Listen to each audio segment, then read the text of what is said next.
Looks nice. Didn't you get your hair cut? Yes, I did get Yes, looks nice. long overdue. I have an addition to the agenda. Okay.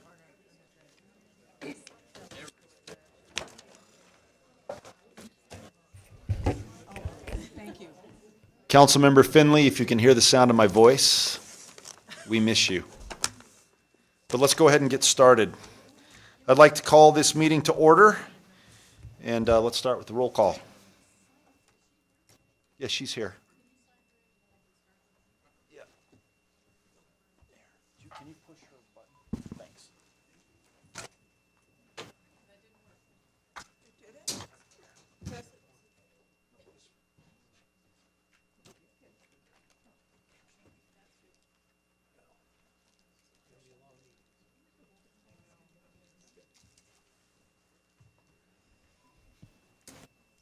Okay, ready for roll call?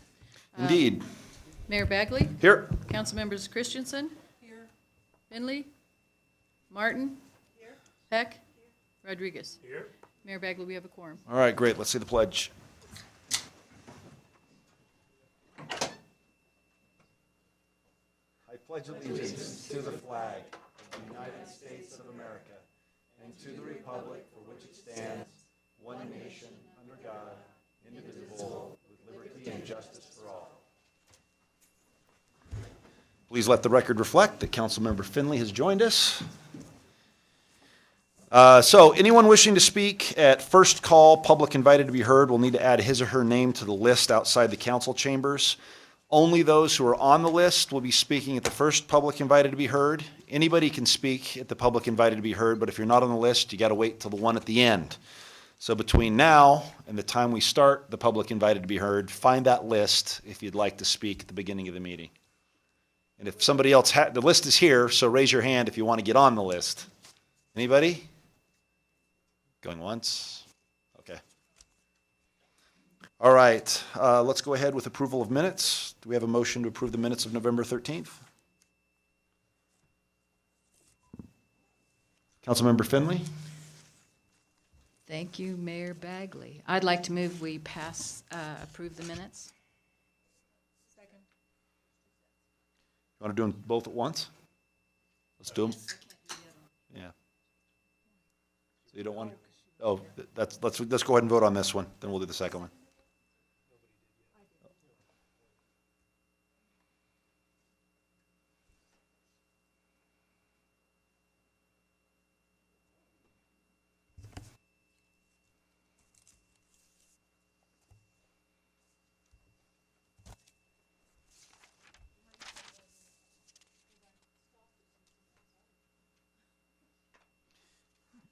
How do you want to vote, Councilmember Peck? Do you approve?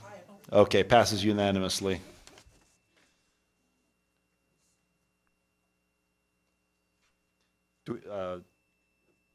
I move we approve the minutes of November 14th. Let's vote. That's all right, Councilmember Finley.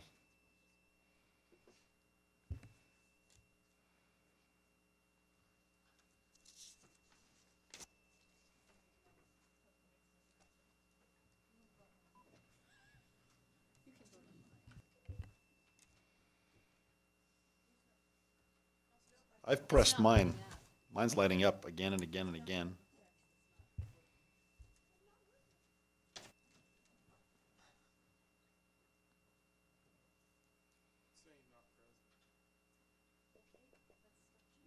All right, let's go ahead and take a brief recess until we can fix Councilmember Peck's technology issue.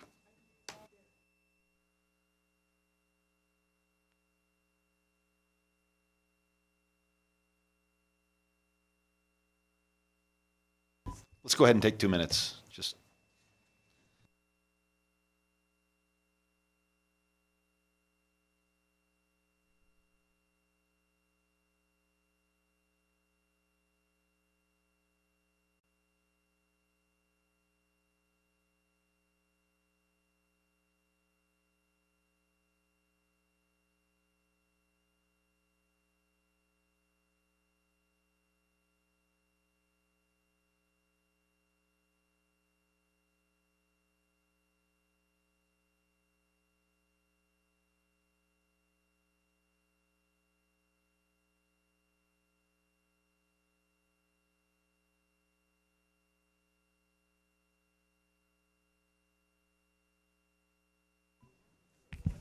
We good? All right, let's keep going. On to agenda revisions and submission of, basically agenda revisions. Councilmember Christensen, or sorry, Mayor Pro Tem Christensen. Okay, several months ago. Several months ago, most of this board went to the Boulder County Housing Summit. Mayor Coombs, previous Mayor Coombs, previous Councilman Moore, Mayor Bagley, Councilman Peck, and I, and Councilman Finley agreed to do what we can toward moving the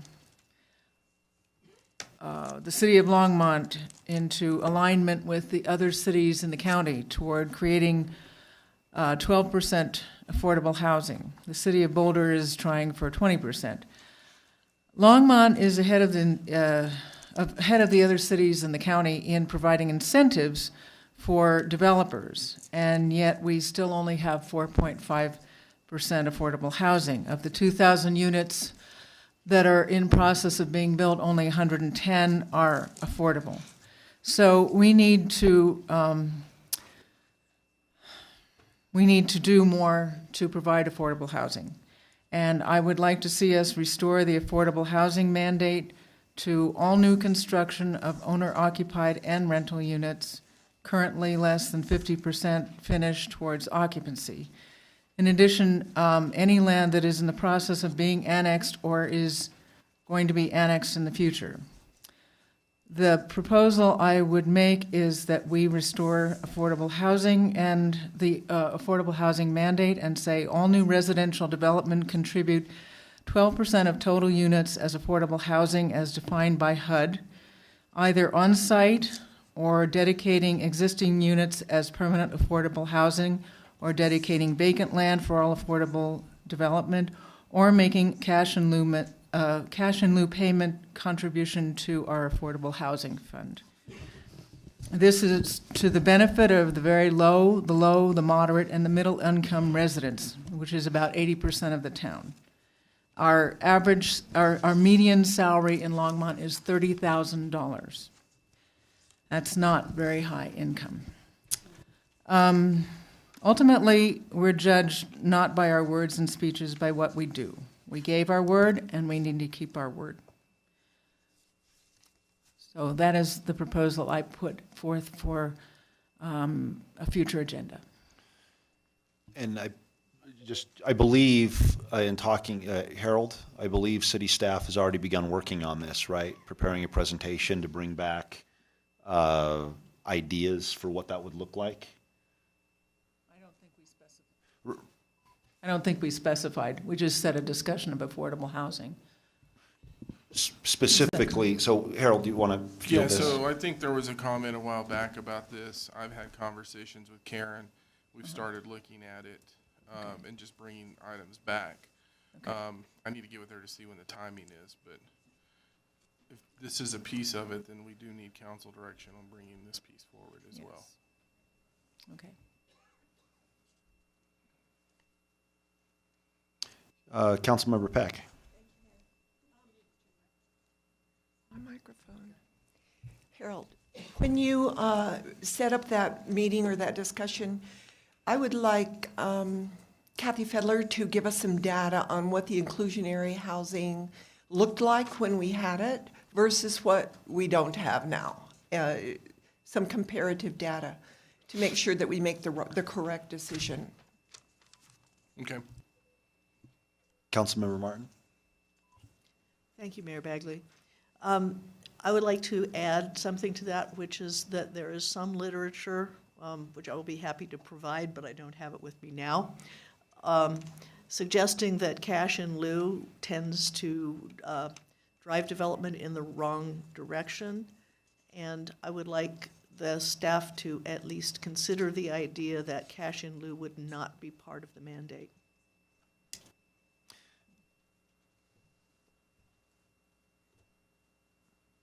Councilmember Finley, Councilmember Rodriguez, any comments? Councilmember Finley?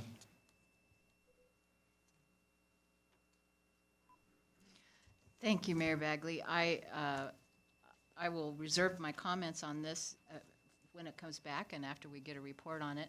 Not a big fan of inclusionary zoning. It hasn't really worked out very well for Boulder, seeing as their median home price is $1 million. Who it really hurts are the middle-class homeowners.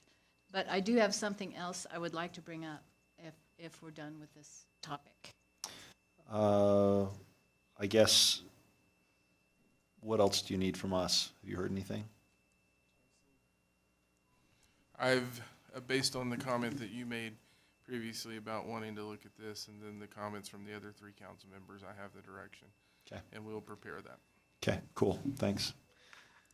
If there's no other further comments on that, then Councilmember Finley, what else do you have? The other thing that I would like us to do is to have you sign the mayor's challenge to end veterans homelessness. There are literally hundreds of local elected officials who, from across the country, who have made a permanent commitment to ensure homelessness is rare, brief, and non-reoccurring for our veterans. They deserve this, and I think we should be part of it. It's part of a National League of Cities program, and I would be happy to provide the link to it so everybody can read about it. And there's a lot of data on it, but I'd love for us to take the challenge, take a look at the criteria. I think we meet quite a bit of it already, and I think it wouldn't take us but maybe 6 months to complete the criteria to end veterans homelessness in Longmont. Mayor Pro Tem Christensen. I'm glad you brought that up because I'd forgotten about it. Councilman Finley and I went to, when we went to the National League of Cities, we both attended several presentations of this, and we also saw a home that is being built by a group in Kansas who I'm sure would be happy to give us some advice. It's been estimated that in Longmont we have on any one night 6 to 10 homeless vets, and this would not be hard. You know, we could do this, and we should do this, and it also would be a wonderful way for us to start addressing various issues, addressing homelessness from many different perspectives. But I'm glad you brought this up because it's a wonderful program, and it has been very successful. Both Mayor Pro Tem Christensen and Councilmember Finley have mentioned this to me on multiple occasions over the last few weeks. I think it's a great idea. Former Councilmember Levison also campaigned on it, ironically. I thought it was a great idea then. So what do we need to do? What do you suggest, Councilmember Finley? The first thing we need to do is have you sign the commitment, send it in, and then they will contact us, and we can take a look, our folks can take a look at the criteria, see what we're meeting and what we need to do to, and they have assistance from various organizations that can help us do it. So it'd be great if we could get it started. So if somebody gets me something to sign, I'll sign it. Can you get that information to Sandy or myself, and we'll... Okay, great. All right, if there are no other agenda items, Valerie, or sorry, what's your official title? So, no, Clerk Skit? How do we address you at these meetings? Valerie's fine. Do we have any agenda revisions? No, Mayor Bagley, we don't. Okay, good. Councilmember Martin. Is this where we pull things from the consent agenda? Not yet. Not yet. Not yet. But we'll get there. Mr. Dominguez, is there a city manager's report? No. Okay. Mayor, council. All right. Do we have any special reports and presentations? No? All right, then let's move on to first call, public invited to be heard. We have 13 folks on the list. Renee Davis.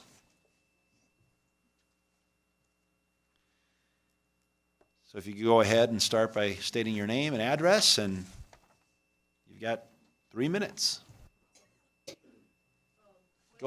Go ahead and push the button. Thank you.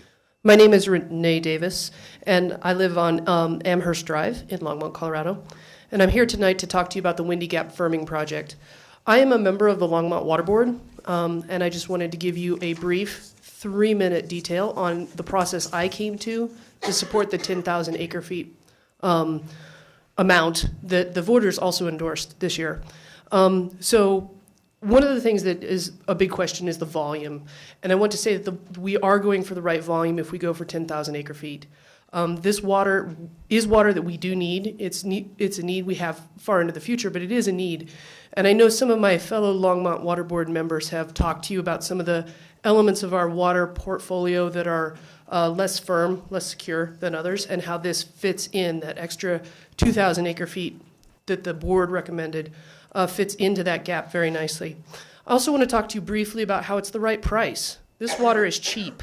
I know with a $36 million price tag, nothing really seems cheap, but water on the Front Range of Colorado is expensive, as it should be, actually. There are environmental impacts, and it should be expensive. However, this water, compared to Colorado Big Thompson water, Colorado Big Thompson project water is about 3 times the amount per acre foot that the Windy Gap firming water would be. So this is actually a good deal for the community. I know it's a large price tag, but when we all share this price tag, we can plan well for the future and provide well for the future. This is also a decent and strong environmental choice. Now, with any water project, you have trade-offs. There are pros, there are cons. One of the things that I like about this, and I should tell you that my background is in water conservation.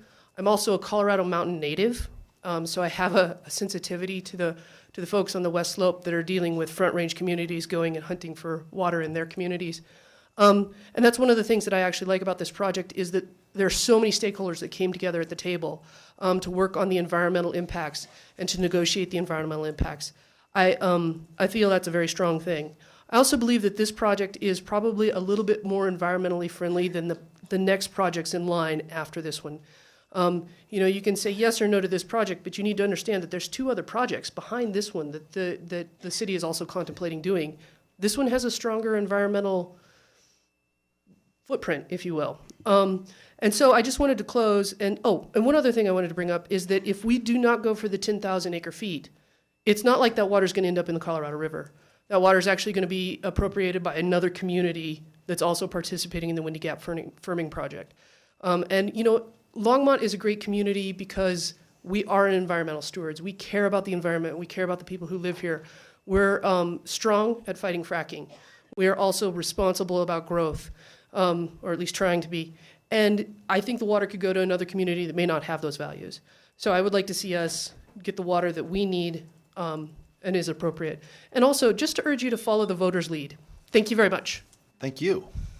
The worst part of this job is going to be cutting off at 3 minutes the public. I can already tell. But I appreciate you letting me out easy, Ms. Davis. All right, Mr. Coleman Pearson.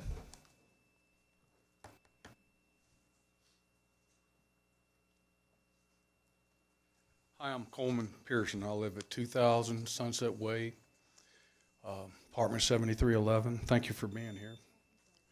Happy Thanksgiving. I'm a disabled vet. They're trying to put me on the street with a bunch of bogus. I don't know how to explain it. I used to take a AA meeting over here to the work release center over here, and since about a month ago or 2 months ago, you have to have a criminal background check. I can't take it over there anymore. But there was a guy coming to the suites, bringing a Bible study, bringing convicted felons, and he himself a convicted felon, causing me problems, and other people there. We asked the management for help,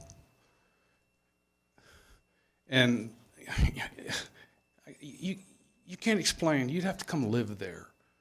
I had the new supportive service managers go off the other day. She said, "You don't know what it's like here with all these people." And I said, "I live here. I certainly do. You come here as a tourist. If you don't know what you're doing, you don't need to go into business doing it. This is a supportive service housing. The VA sent me over there. They might as well put a gun to my head and blow my brains out. The suites is a bad experiment. It's like a concentration camp. We're warehousing people and not giving them the services and the respect they need. I sat in a room with your mediator for 4 hours. They never apprised me of my due process, my right to have a lawyer in there with me or any type of representation.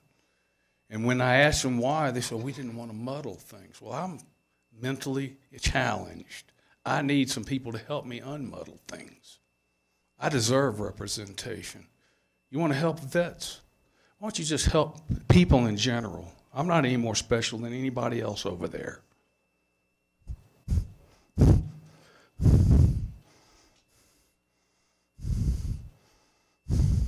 One of the Longmont Housing Authority members said, I have a house.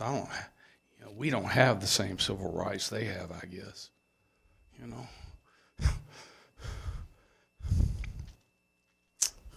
Thank you for treating your vets so well.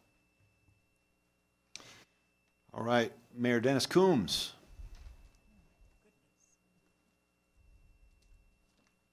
Good to see you again, Mayor. Hello, I missed you guys. Dennis Coombs, 3727 Columbia Drive, Longmont, Colorado. I'm here to speak about Chimney Hollow and Windy Gap. You know, what we don't know, nobody really knows with any certainty what our real water needs will be at build-out. You know, as much as I love Dale Rademacher, he doesn't know with absolute certainty. No, or so do none of the water experts, because, you know, there's 15 different variables that go into that calculation, and some of them are correlated, some of them are uncorrelated. So the range could be anywhere from, 4,000 acre feet to 16,000 acre feet. What we do know is that water is the highest quality of any water we'll ever have an opportunity to secure. We do know that at 10,000 acre feet level, and a firm yield of 40%, our investment, including the already paid for investment of the 80 units of Windy Gap, is $18,500 per acre feet. We know that Big T water with a firm yield of 50% is $56,000 per acre feet.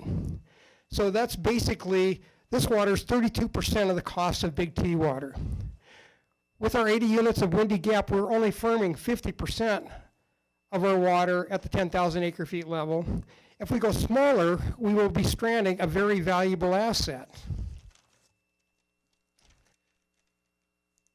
When Windy Gap is firm, the value actually exceeds the value of Big Thompson because it can be reused. We also know that 56% of the voters voted to bond up to 10,000 acre feet level. We really don't even need to bond to go to the 6,000 acre feet level, so that should be taken off the table to begin with. As far as I can tell, no community in Colorado that has secured water for the future has ever regretted securing too much.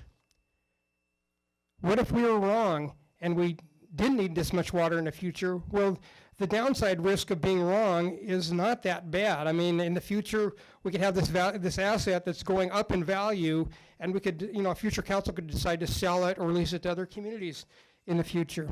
But if we choose, and we do need more water, expanding Union Reservoir, which will take a permitting process and be a lot more expensive than this water,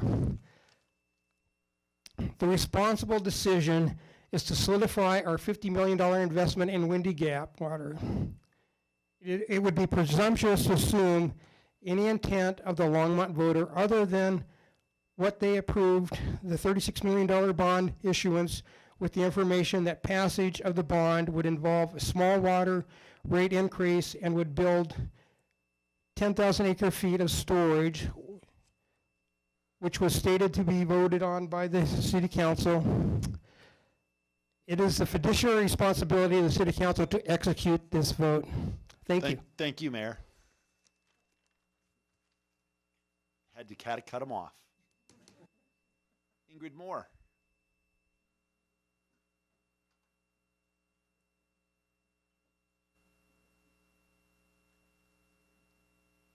Bring the mic way down. Oh, and they're brand new microphones, so stay about 6 inches away, because apparently the kiddos at home are getting blasted. Can you hear me now? I can hear you. Good evening, Mayor Bagley, members of the council. My name is Ingrid Moore. I live at 925 Little Leaf Court, Longmont. Actually, I didn't want to be here tonight before, but I found myself compelled to come and challenge some of you in advance before your vote tonight on Windy Gap. This may come off as kind of harsh. You know, I love all of you. I don't mean it personally. I don't mean any disrespect. But for some of you, I'm assuming you're going to vote against the 10,000 acre feet. And here's why I think that. I fear that some of you have made your decision based only on those facts that support your position, the positions you've already taken. I've seen some of you refuse to consider any information that refutes or raises questions about your preconceived stances. I've watched the same misleading information repeated over and over again. I suspect that some of you are not even making your decisions independently, but are basing them on emotions and what someone else told you. I think to the extent that's true, it's irresponsible. During all of your election campaigns, past and present, you all said you would faithfully represent the voters. You would respect the will of the voters. You would consider all sides of each issue. You would make evidence-based decisions. Were those just words, or did they mean something? Some of you may not do any of that tonight. A majority of voters, according to Mayor Coombs, 56%, supported the full bonding measure. By implication, 10,000 acre feet. Everyone I talked to during the campaign said, we want the water. To ignore their intent would be indeed an act of hubris and extremely disappointing. I will leave you with one of the most important facts, and I hope you give it fair consideration. Other people have elegantly said this prior to me. We need to claim our full 10,000 acre feet so that we have control of it. If we don't take it, someone else will. And we will just have deferred to them. Do we want another participant to be able to sell or lease this water for fracking? Also, conflating conservation with water supply is a false choice. The two are not mutually exclusive. We don't have to use all the water we store, just as you don't use all the money in your bank account. Conservation is already part of our water master plan. It should be implemented. I hope you've heard what I have to say here tonight. Thank you, Ms. Moore. Donna Stockton.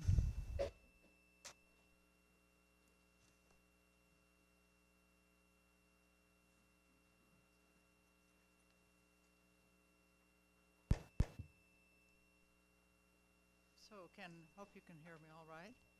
I'm Donna Stockton, and I live at 7. Can't hear. I knew it. I have a very soft voice. I guess the 6 inches thing was totally wrong. Lean in. Yeah. And then I wondered if I was going to have to type in my speech as I gave it. Okay. Can you hear me now? Yeah, if you could start with your name and address, that'd be great. Yes, I will. Okay. I'm Donna Stockton, and I live at... No, now. It says I'm not present. The trouble is when I get close to the mic, I start seeing double and I can't read. You do what you need to. We can hear. I'm Donna Stockton now, and I live at 7 Baylor Drive in Longmont Estates. And I have a comment to agenda item 11A, the Windy Gap Firming Project. And I'm going to request that the new council revisit the number of acre feet of water storage to be purchased in Longmont. I feel that our city planners and water engineers, along with state water engineers, have calculated that 6,000 acre feet of storage is adequate to supply Longmont's needs at build-out 40 years from now. The funds to pay for this are already calculated in the city budget and will not lead to rate increases. Moreover, staff informed the former council that 8,000 acre feet of storage could be paid for with the existing adopted water rates. Thus, 40 years from now, Longmont could have adequate water storage with the purchase of 6,000 acre-feet and an additional 2,000 acre-feet reserve without placing a financial burden on today's ratepayers. In my opinion, as a citizen who's followed relatively along, as well as I could, this case, that I see no future need for 10,000 acre-feet. I suggest that the newly elected city council take a fresh look at the project and direct the experts on our staff to find a level between 6,000 to 8,000 acre-feet that can be supported by the already adopted water rate increases. As a taxpayer, I do not think it is money-wise to take on debt to finance excessive acre-feet of water storage, and in doing so, place a burden on both current and future ratepayers in Longmont. Thank you. Thank you, Ms. Stockton. Beverly Springer?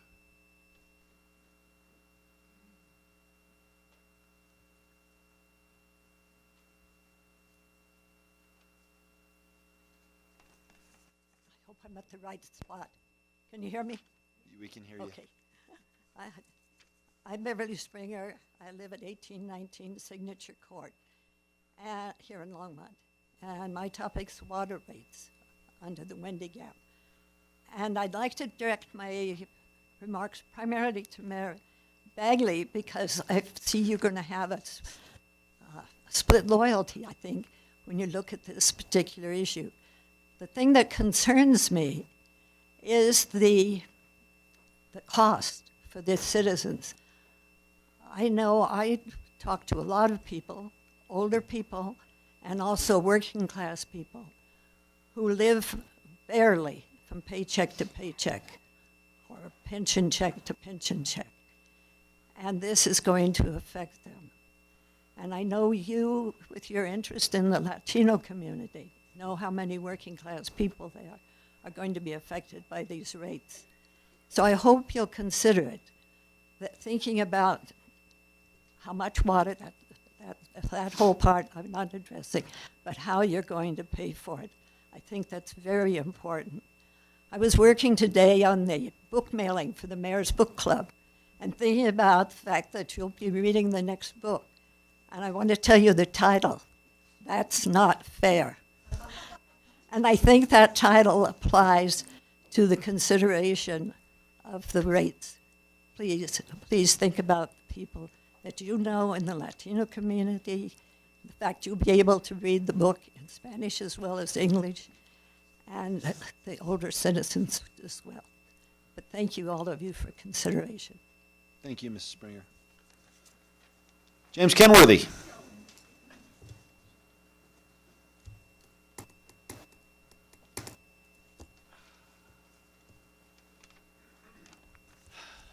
James Kenworthy, 107 Caribou Place. How's the volume? Great. All right. I emailed you my comments about Windy Gap.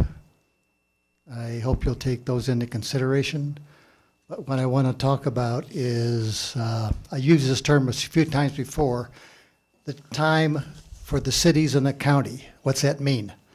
The day that Trump announced he was pulling out of the Paris Agreement, there were 61 cities committed to adopt, honor, and uphold the Paris Climate Agreement goals.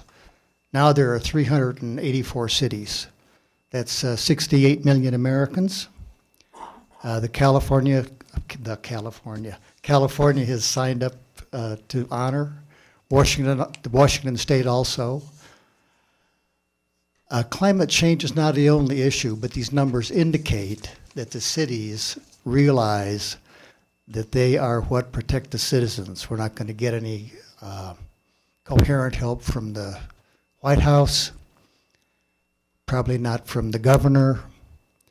So it's up to you folks and we who voted for you. 384 city councils considered that question. So there's even Mayor Coombs signed the agreement just a couple months ago, to his credit. All right, water. What the city needs is a program to educate the citizens about the benefits of using less water, such as a model for a low water use yard or garden in one or more of the city parks. That doesn't exist, and it needs to exist. Whether you decide on 10,000 acre feet or 8,000 acre feet or 6,000 acre feet, we need a program to educate the citizens. We need to use less water, and that includes me and all of us. Thank you very much. Thank you, Mr. Kenworthy. Richard Jude, you're up.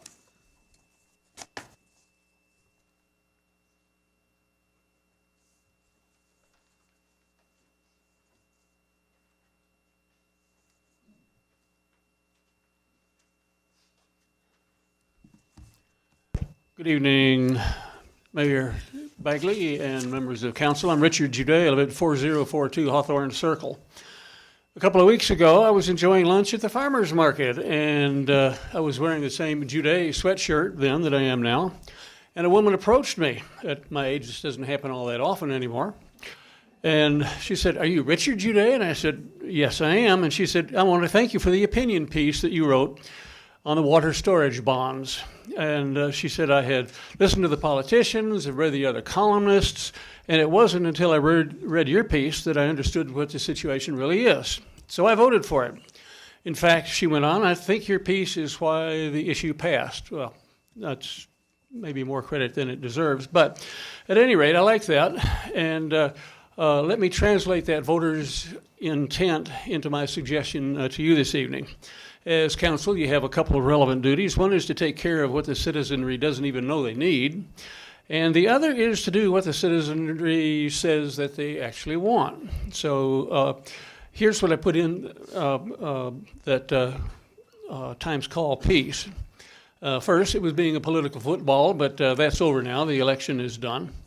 We know that we need water and the related services, and that we have to pay for the delivery of that. And so essentially the proposal that was voted on was to have secure access to water that we already own, and to have that independently of future decisions by, say, Xcel, and to keep our water from going to fracking or to development on our doorstep, and at a small differential price. Now, I dug around in the city's website and said $2, less than $2, and per month for the average user, just for this added storage, and that's peanuts. And even so, we would have average rates that would be below those of Boulder, Fort Collins, Westminster, North Glen, Greeley, Thornton, Erie. Our rate then would be less than theirs is now. And I think that the advocates of the 6,000 would agree that there is a tangible increase in the assurance at 10K over 6K, and analyses of Longmont's water needs at build-out, and I don't think that we have absolute control over what our build-out is going to be, have those needs are scattered between 6,000 and 16,000. 10,000 doesn't seem unreasonable to me.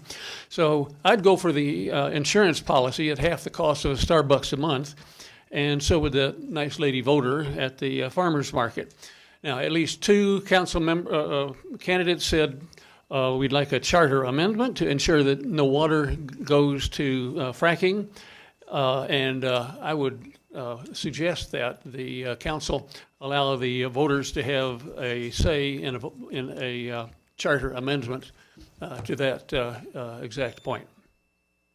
Thank you. How's that for timing? Mr. Jude, I'm impressed. Very punctual. Former council member Jeff Moore.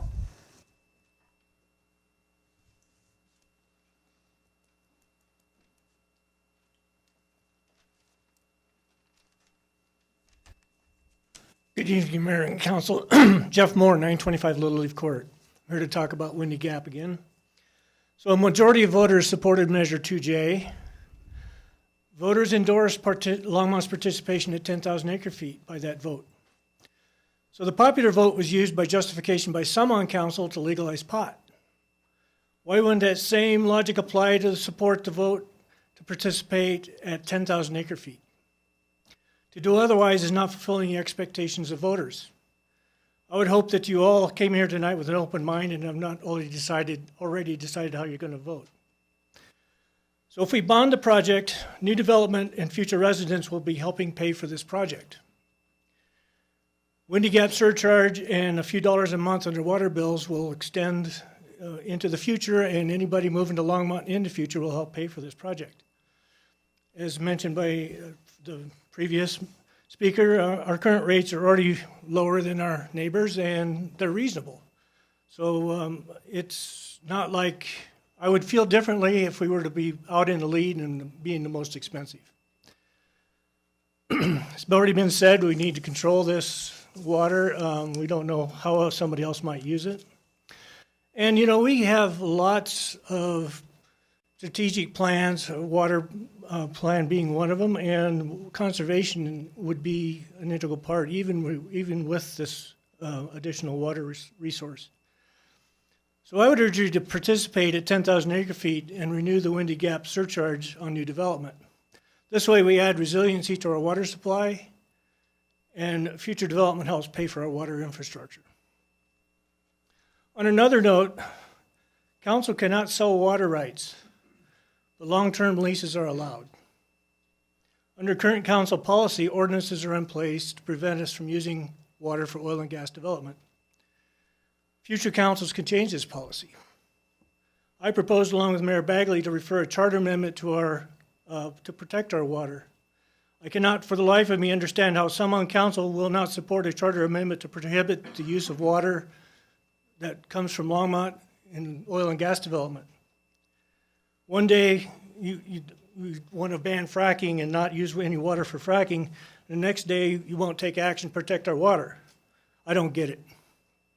So the Windy Gap Water Project, we get one swing at it. It's clean water, it's resiliency, it's a way for us to protect our future and develop a resource that we currently have sitting on, not able to store, and it'll secure our future. So thank you. Thanks, Mr. Moore. Gordon Pedro.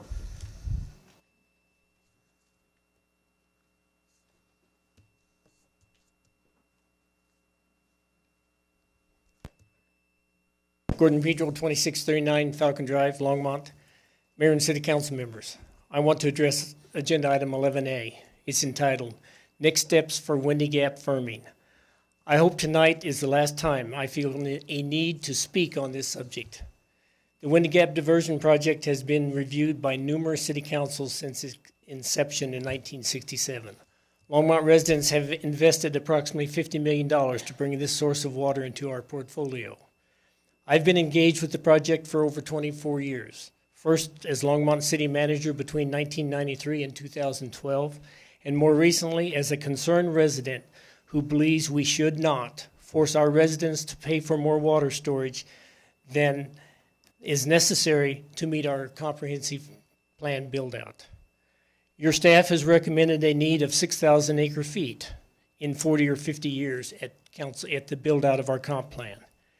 In your packet of materials for tonight's meeting, you received copies of the communication for the special council meeting held July 5th, 2017.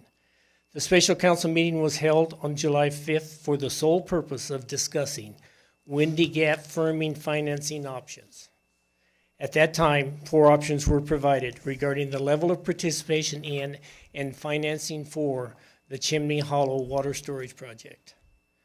Option 4 read as follows. Initiate $6 million bond ordinance to support 8,000 acre foot participation.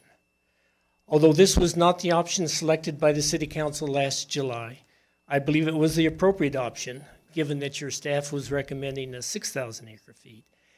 Then, I believe it was the appropriate option then, and it is the option you should direct staff to pursue going forward tonight. It provides for the future water needs of the community at build-out, and it is the best option for existing and future residents and ratepayers. You are elected to make appropriate decisions without absolute certainty. That issue was brought up earlier tonight that you don't have absolute certainty. That's true. None of us have absolute certainty about anything. I will give you a downside risk of forcing residents to pay for more storage than is needed. That downside is you take money from many families who need it to pay for rent, food, and medicine. The bond election that we just had authorized up to 10,000 acre feet. It did not say you had to have 10,000 acre feet.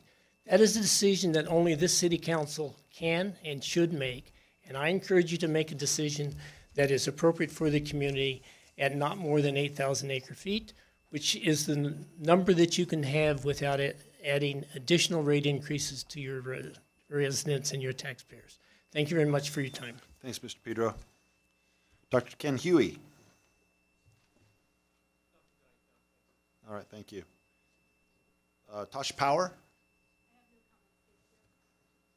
That's the best kind of comments, thank you. All right, and then Stephen Weber.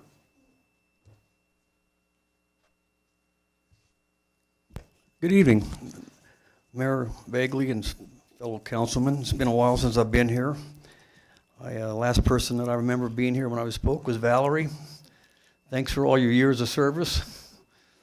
You keep this place going. Anyway, since I have some memory issues now since last time I spoke here, I got to probably write it down. But I'm here on behalf of this Agenda 11A. And first of all, I live at 1111 Longs Peak Avenue. I'm sorry I didn't say that first. But I want to rethink the level of participation in the Windy Gap Firming Project. It's Agenda 11A. Your staff concluded nearly 2 years ago that we needed only 6,000 acre feet of storage on the Chimney Hollow to meet the city's needs to build out. The previous council insisted on forcing residents to pay 10,000 acre feet. Well, some old faces from the council are gone, and you're in a position to treat your residents fairly. Last July, staff informed the city council that 8,000 acres of feet of storage could be paid with the existing adoption of water rates. I suggest you direct staff to commit the city to affirming the project at the level between 6,000 and 8,000 feet that can be supported with existing adopted rates. I am certain the experts on the staff can come back with a reasonable amount that will meet the future needs of the city and not gouge your current residents. And in conclusion, I'm a long-time resident of Longmont. I've been here my whole life. I've seen a lot of changes in Longmont. I've used to be involved with city council. It's the same thing it always has been. We got freedom to speak. We got the pros and cons. People have against and for. Your job is to represent and make the best decisions for the people. I'm here tonight to plead for not only myself, but for thousands of residents that are elderly, fixed income, that there's just so much that we have to pay, and it seems like the developers aren't paying their fair share. They wouldn't years ago, and they're not now. And you know, when they're going to lower the rates for a water tap next year and lower it for the developers and all that stuff, then, you know, I think that we need to address that in the future about who's going to be paying for more of this development that we have. But I think it's being paid by a lot of the residents. Tax increase, service increase, it just keeps going. It has to stop. And me as a resident my whole life here and seeing people that are just frustrated because some people are talking about moving away because they can't even afford to live in the town they grew up in. And it may not mean a lot to people to think, well, yeah, we're just going to have a little. I heard comments tonight about it's just like Starbucks a month or this. You know what? I'm so tired of hearing that. I'm tired of hearing about what other people in other cities are paying. I care about what Longmont's paying. I care about what we have to keep paying and more bond issues, more. We've got the best services in Longmont. I'll agree with that. We got good people. We got good city people. We got people that work for the city are the best. And we have staff that have been working that I've dealt with for years. But yet we still have the problem with people sorry, not. Mr. Weber, I'm going to have to cut you off, but okay, thank you we very got good much. staff. I think listen to them. Thank you. All right, that closes the first call, public invited to be heard. Let's move on to the consent agenda. An introduction and reading by title of first reading ordinances by our beloved clerk.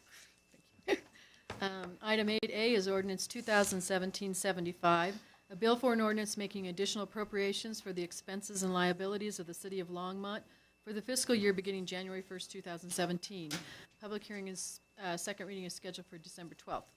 Item 8B is ordinance 2017-76, a bill for an ordinance extending the approval period for the Peakview Estates annexation, generally located at 2725 9th Avenue, Longmont, Colorado. Public hearing and second reading scheduled for December 12th. Item 8C is ordinance 2017-77, a bill for an ordinance amending chapters 15.04 and 1510 of the Longmont Municipal Code regarding residential child care facilities. Public hearing and second reading scheduled for December 12th. Item 8D is ordinance 2017-78, a bill for an ordinance amending chapters 1502, 1504, 1604, and 1606 of the Longmont Municipal Code regarding short-term rentals. Public hearing and second reading scheduled for December 12th. Next one is ordinance 2017-79, a bill for an ordinance amending section 14.04160 of the Longmont Municipal Code regarding water sewer development fees for small lot affordable dwellings. Public hearing and second reading scheduled for December 12th. Item 8F is ordinance 2017-80, a bill for an ordinance supplementing special flood hazard areas under Title 20 on floodplain regulations. Public hearing and second reading scheduled for December 12th. Item 8G has two ordinances associated with it. These are parking code amendments. The first one is ordinance 2017-81, a bill for an ordinance amending section 11.04114 and 11.04119 of the Longmont Municipal Code regarding angled parking and parking in alleys. And the second ordinance is ordinance 2017-82, bill for an ordinance amending sections 11.16.040 of the Longmont Municipal Code regarding method and location of fine payment for parking infractions. Both of these ordinances have a public hearing scheduled for December 12th.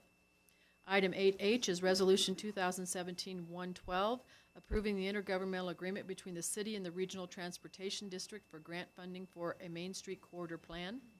Item 8I is Resolution 2017-13, approving a diversion structure restoration agreement between the city and the Bonus Ditch Company.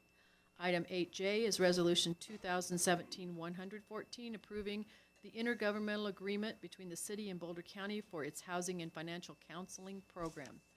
Item 8K is Resolution 2017-115, approving the intergovernmental agreement between the City and State of Colorado, Department of Public Safety, Division of Homeland Security, and Emergency Management for an Emergency Management Performance Grant.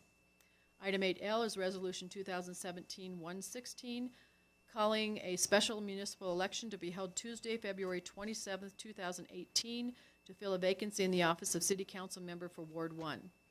Item 8M is approval of 2018 contracts for economic development services. These include Visit Longmont contract, Longmont Economic Development Partnership Agreement, Colorado Enterprise Fund contract, and the Small Business Development Center contract. Item 8N is approved 2 capital improvement program amendments, and item 8O is motion to suspend Council Rule of Procedure 25, changing the December 5th study session to a regular session. Staff does not need to pull any items from the consent. Thank you, Valerie. Councilmember Martin? Thank you, Mayor Bagley.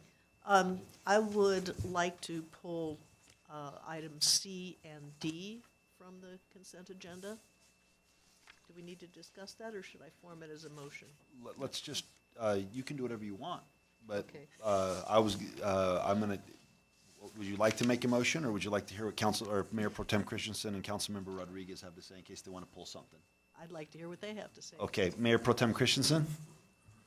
Okay, I would like, I would like to get out of here. You aren't on. Somebody's in a queue.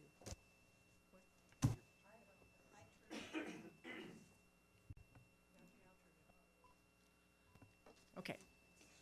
Got it? Okay. I would like to get out of here before 4 in the morning, so I hate to do this, but I would also like to pull number G, J, L, and M. G, J, L, and M. Because those are sort of resolutions, and if we don't talk about them now, they won't get talked about, so. Did she say G, K, L, and M, or G, J, J? L, and M.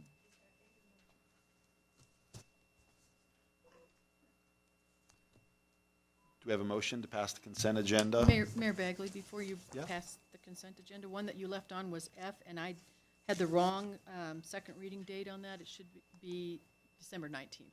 So. Thank you. Do we have a motion to pass the consent agenda? Councilmember Peck? I'm First of sorry. all, I would like a One second. Councilmember Finley, I'm sorry. You didn't hit your, I would have called on you, but you didn't raise your hand. I'm sorry. Councilmember Beck. I raised my hand. And that sounded derogatory to everybody else, but there's a little hand on our buttons that puts her name here, and so if she turns on her microphone, I don't see her name. So I apologize, Councilmember Finley. Councilmember Peck. Thank you, Mayor. I would just like a clarification. Are you pulling items 8C and 8D, or 9C and 9D? 8C and 8D. Okay, thank you. Do we have a motion? Councilmember Finley. I raised my hand. You did. Thank you, Mayor Coombs. I would like to move the Mayor con- Coombs, Mayor that's an Coombs. honor. It's an honor. Mayor Bagley, sorry. It's an honor. Old habits are hard to find or get rid of. I would like to move the consent agenda minus C, D, G, L, L, C, D, G, J, L, and M. All right, let's vote.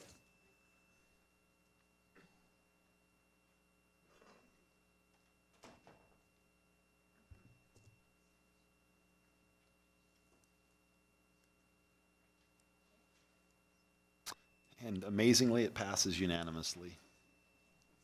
All right, let's go ahead and move on to ordinances on second reading and have our public hearings, and then we'll revisit the agenda items we just pulled.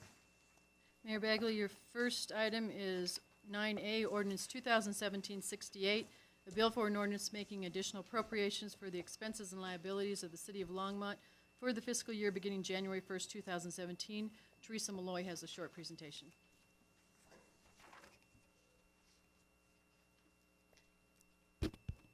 Is this on?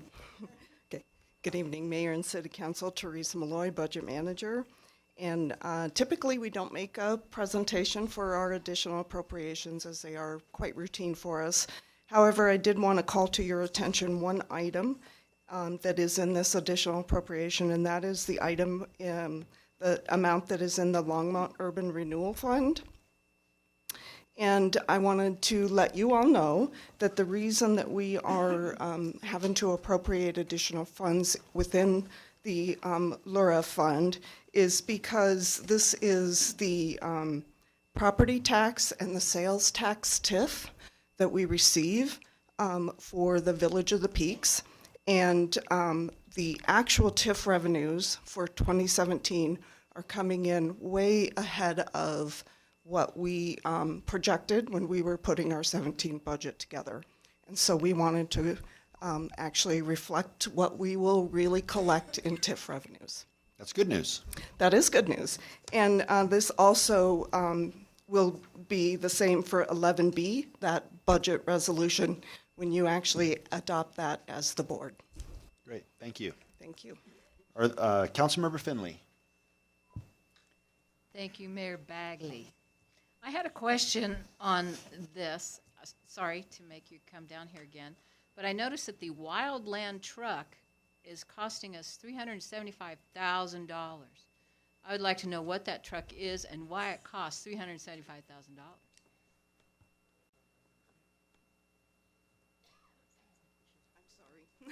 Can you repeat your question, please? I would like to know more about the wildland truck purchase for $375,000. Okay. And so the wildland truck, what that is, so that's a truck, a firefighting truck that will be used for fighting wildlands, mainly for deployments when they get deployed to go assist other agencies to fight forest fires. So it's a fire truck? It is a fire truck. Okay, that was not clear in this. Yeah, the revenues that are covering that are the revenues that we get from the state of Colorado when these firefighters get deployed. It's a Ford F-150. It's pink. It's awesome. Well, and for perspective, I think a ladder truck is slightly over $1 million. Yeah. So that gives you the perspective of the cost of firefighting apparatus. Are there any other questions from council? If not, let's go ahead and open the public hearing. Seeing that no one wants to speak on this issue, let's go ahead and close the public hearing. And can we have a motion? Please. Councilmember Martin.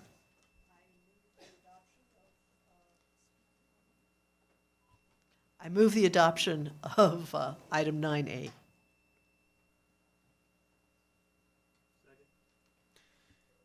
Is there any debate or discussion? Let's vote.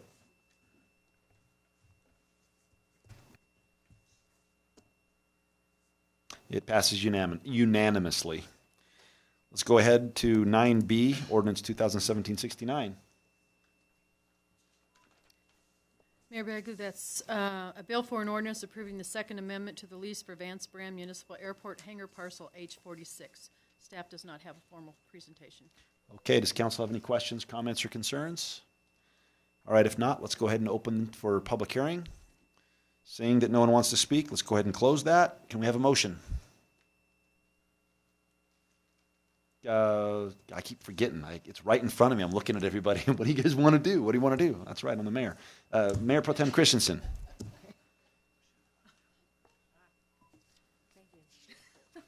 Okay, I move we pass 201769.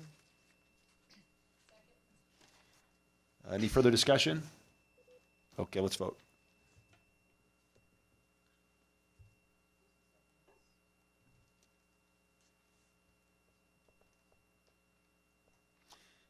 Ordinance 2017-69 passes unanimously.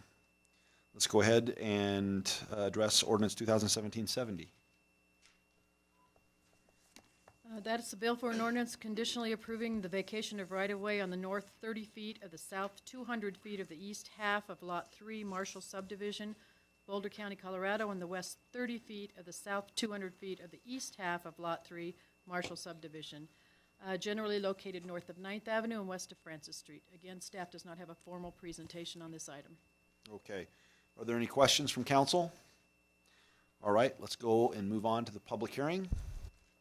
Seeing that no one wants to speak, let's close that. And let's go ahead and have a motion, please. I don't know. Okay, Councilmember Peck. Thank you. I move O2-1770. Is there any further discussion? Let's vote.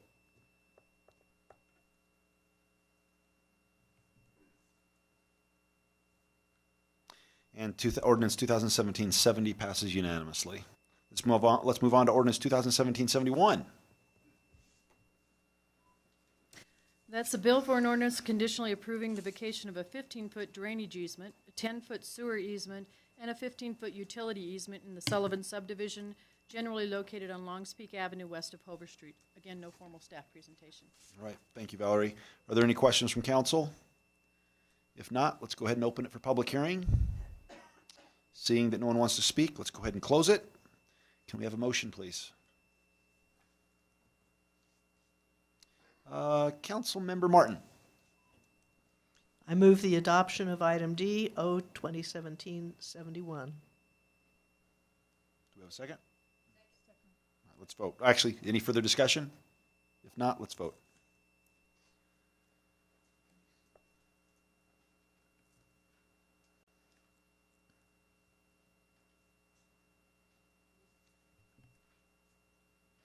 And ordinance 2017-72 passes unanimously. Let's move on to ordinance 2017-73. A bill for an ordinance approving the amendment to the agreement in furtherance of annexation for the Anderson annexation to the city of Longmont. Once again, no formal staff presentation. All right, oh, wait a minute, I'm sorry. Did we skip one? Yes. Did we skip 2007? Oh, I'm sorry. Okay, I'm sorry. Let's address 73 since we're there, and then we'll go back to 72. And I'm sorry, but Karen Bryant does have a presentation on 73. Okay.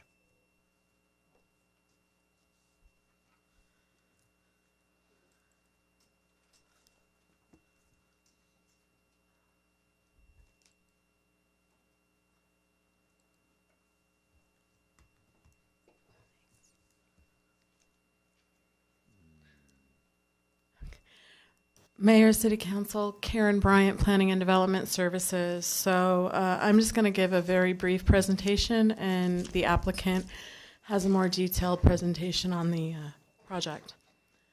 So the application before you is just a concept plan and annexation agreement amendment. The role of City Council is to review the proposed concept plan and annexation agreement and then either approve the application with conditions or deny the application. So just general reference vicinity-wise, the property is located in the red circle on the map. It's a little north of Nelson Road and east of Airport. The Van Sprand Airport is also to the northwest there. Okay, sorry, first time using this. So the proposal is, the property is approximately 15 acres. And again, the applicant is just requesting amendment to the approved concept plan. Specifically, the amendment is to allow uncovered storage of RVs on the interior areas of the property. The zoning for the property is PUDI, and the allowed uses are all of those within the BLI zoning district, and the addition of commercial storage of boats, trailers, RVs, that is covered. Land use designation for Envision Longmont, it is mixed use employment. Indoor and screened outdoor storage are primary uses in that land use designation. And then it does currently meet, the application complies with the common review criteria as well as the review criteria specific to this application. And there is more detail in the staff report, and I'd be happy to answer any questions that you have on that. Planning and Zoning Commission recommendation, they held a public hearing and voted 7-0 to recommend approval of the Anderson RV concept plan and annexation agreement amendments. And the 3 conditions were in your staff report, and they're up there. Just to let council know, the first condition that all remaining comments and issues be identified, all remaining comments and issues identified by the DRC be addressed prior to coming before you at City Council. That condition has been met. There's more detail in the staff report, and the applicant does have a presentation, but I would be happy to answer any questions that you might have. I don't think we have any questions at the moment. Let's go ahead and hear. Oh, sorry, Mayor Pro Tem Christensen.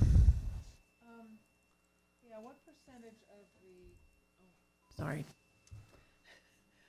What percentage of the property would have uncovered storage?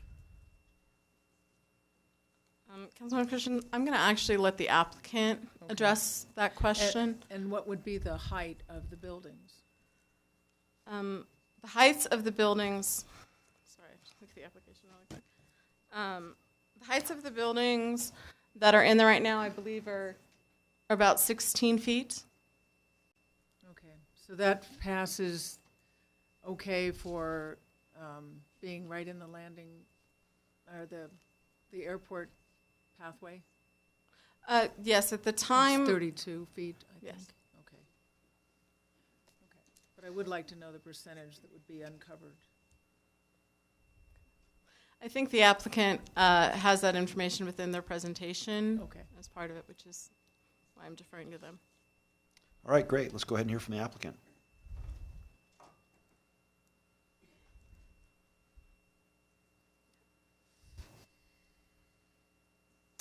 Mayor Bagley, Councilwomen and men, I'm Barb Brunk, Resource Conservation Partners, P.O. Box 1522, Longmont 80503, here on behalf of the applicant for this application. We are here to request an amendment to the existing annexation agreement and concept plan to allow for uncovered storage interior to the site that would be completely screened around the perimeter of the property. You can see from this aerial photograph. Here it is. Okay. This is the site. So this is Anderson Street. This is Nelson Road. And again, this is an aerial photograph of the existing condition. It's a little different now, and I'll show you that difference, but about a little more than half of the storage is uncovered as it sits today. So that was that first question.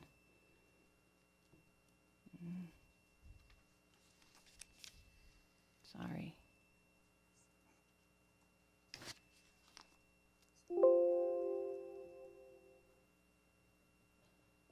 Operator error. Oh. Okay, so again, the concept is to allow for uncovered storage interior to the site. Applicants purchased this property in 2016 with the full knowledge that it was out of compliance. This property has a long history of zoning violations, and these guys actually knew that when they purchased the property, and they have been working with staff since that time to bring the property in compliance. It's one of those, it was well operated and well cared for, but it was out of compliance with the approved concept plan and PUD, so they've been working diligently since they purchased the property. Envision Longmont, as Karen said, actually contemplates screened outdoor storage. There is a significant need for outdoor storage of RVs and things inside the city of Longmont. The ability to have uncovered and covered storage allows for a different price point in the storage. So somebody who has a small RV or a small boat and wants to store it in town, this is their opportunity to have an affordable place to do that, as opposed to only interior storage, which would bump the price. Again, those different things. And the current status is we need to amend the concept plan and amend the annexation agreement. And if those two things were approved, then we would have to go back to staff and amend the final development plan to make sure everything on the development plan is consistent with the concept plan as approved. Again, concept plan, Envision Longmont specifically contemplates this use. This is the old concept plan versus the new concept plan. So you can see that in the old concept plan, these here are the covered buildings. And they were not enclosed buildings, they were just like a shed roof on top of them. And those were included in the application as that applicant presented the application to the city. So this had a long zoning violation history before it was annexed. And when they came forward to annex the property, they offered up screening around the perimeter and the cover. And as they presented it that way, that's the way it was approved. So it wasn't, specifically that's the way the application was requested to be approved by the board. Now this is what the applicants have done since they got there. So this building is complete.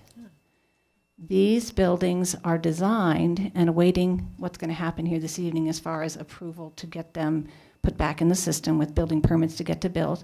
This building right here has been removed.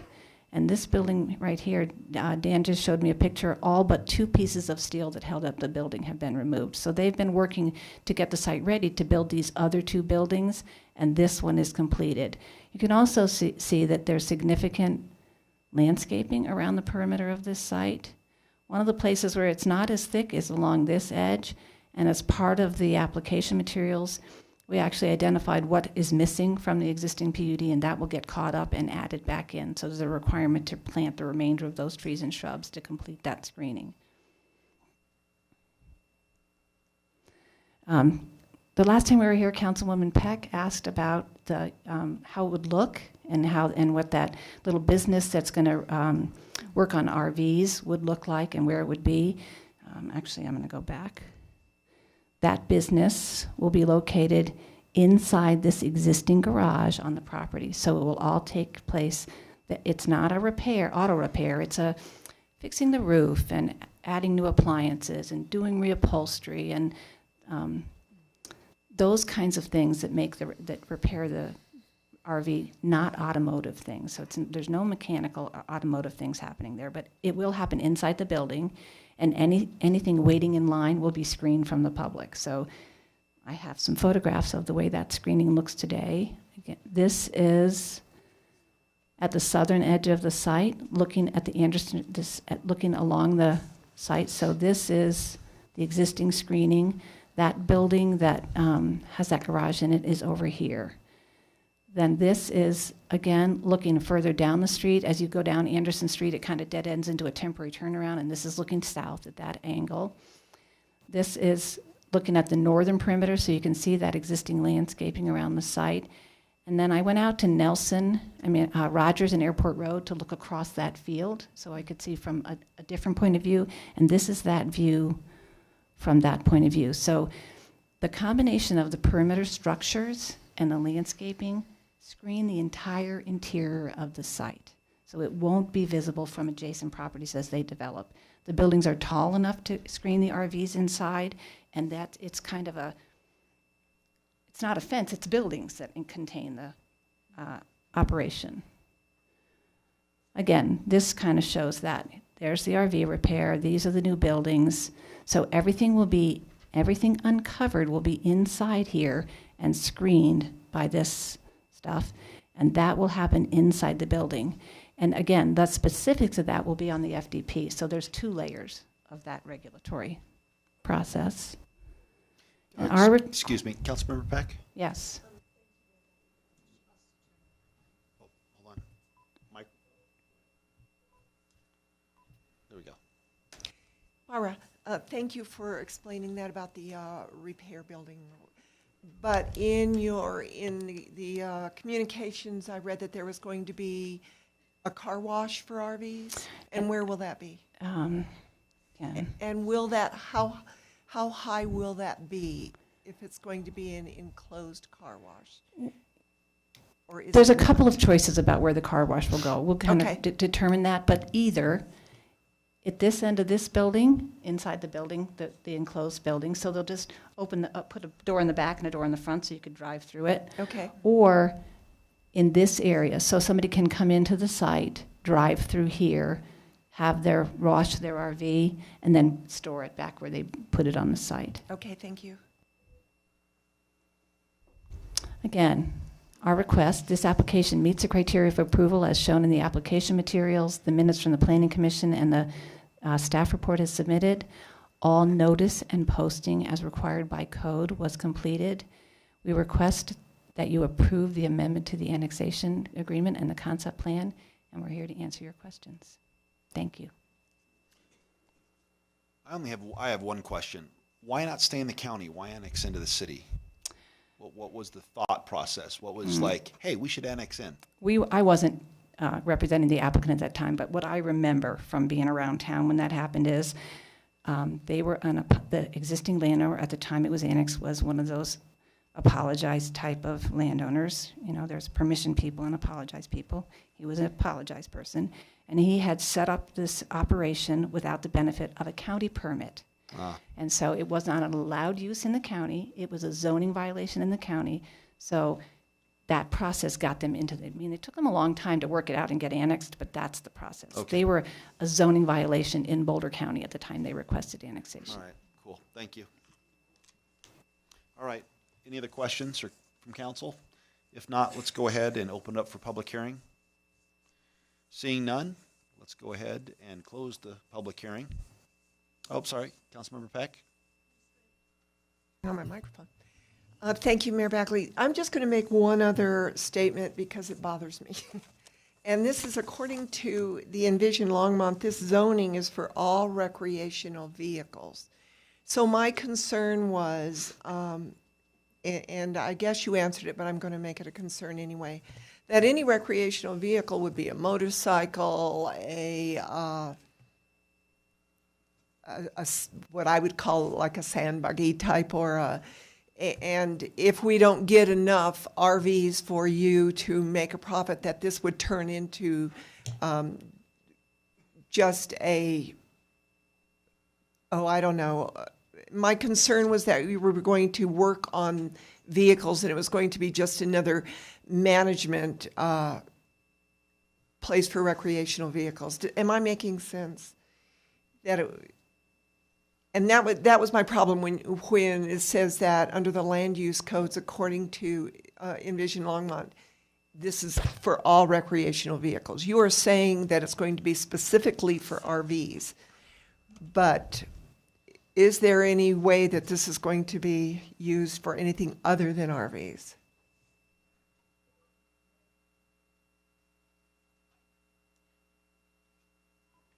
Mayor Bagley, Councilwoman Peck, this is RV storage, but it also includes boats. So it's recreational vehicles and boats.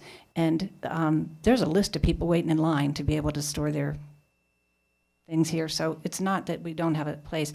And it's not a car lot or it's meant for commercial storage of recreational vehicles, which does include boats. So I don't know if my applicant is saying not motorcycles. I mean, a motorcycle is a vehicle, like a licensed vehicle.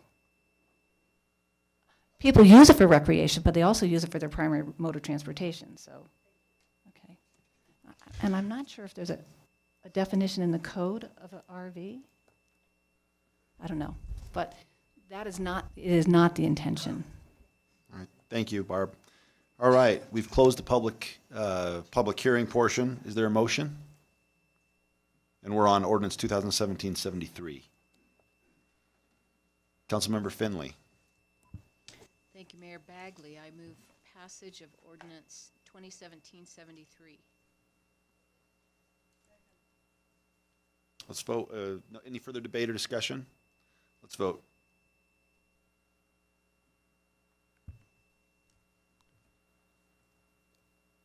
And it passes unanimously.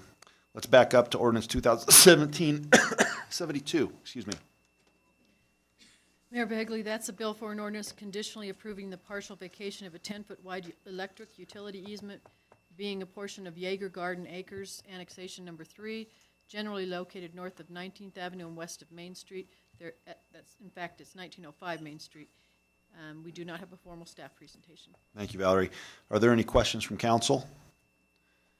All right, seeing none, let's go ahead and open the public hearing on this ordinance. Seeing that no one from the public wants to speak, let's go ahead and close the public hearing. Can we have a motion, please? Councilmember Rodriguez, welcome to the party. Yeah. All right, thank you, Mayor Bagley. I move passage of O 2017-72. Is there any further discussion or debate? If not, let's vote.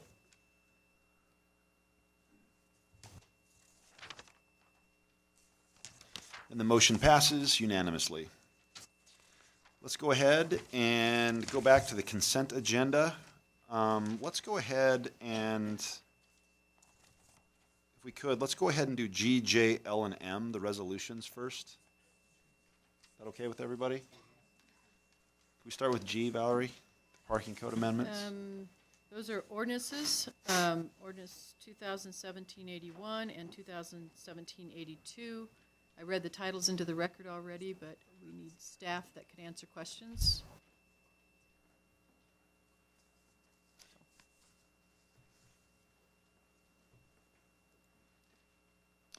Councilmember Rodriguez? Is there a presentation or are there? No presentation. I believe Councilmember Christensen just pulled it from the consent agenda. Right. Yeah. All right, so I do have a question then. Thank you, Mayor Bagley. My question was, how was the 15-minute alley time limit determined?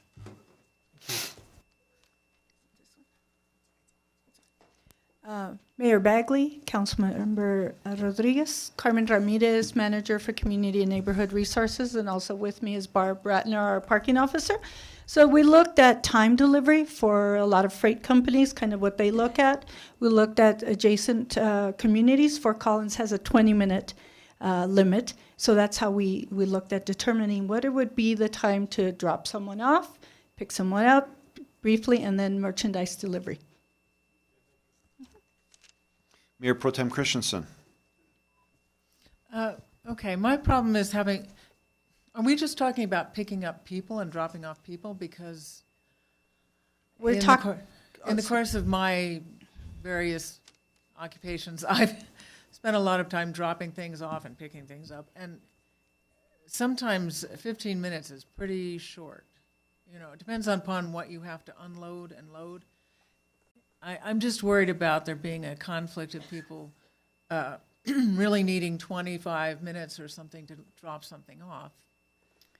But you've looked at something with other adjacent communities, and I would really rather see something like 20 minutes rather than 15. It seems awfully short to me.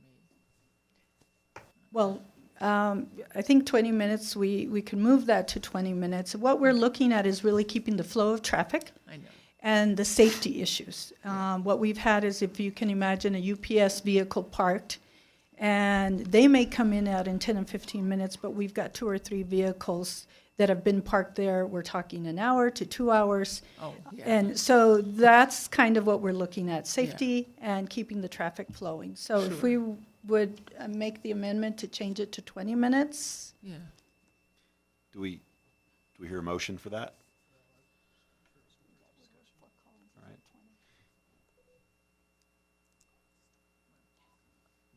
All right, Okay. Councilmember Rodriguez?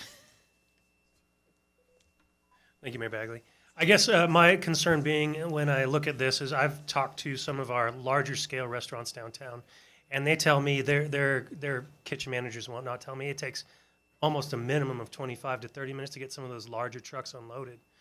So I'd almost want to see kind of a differentiation between large scale commercial trucks and say something that's a smaller scale vendor van or something like that.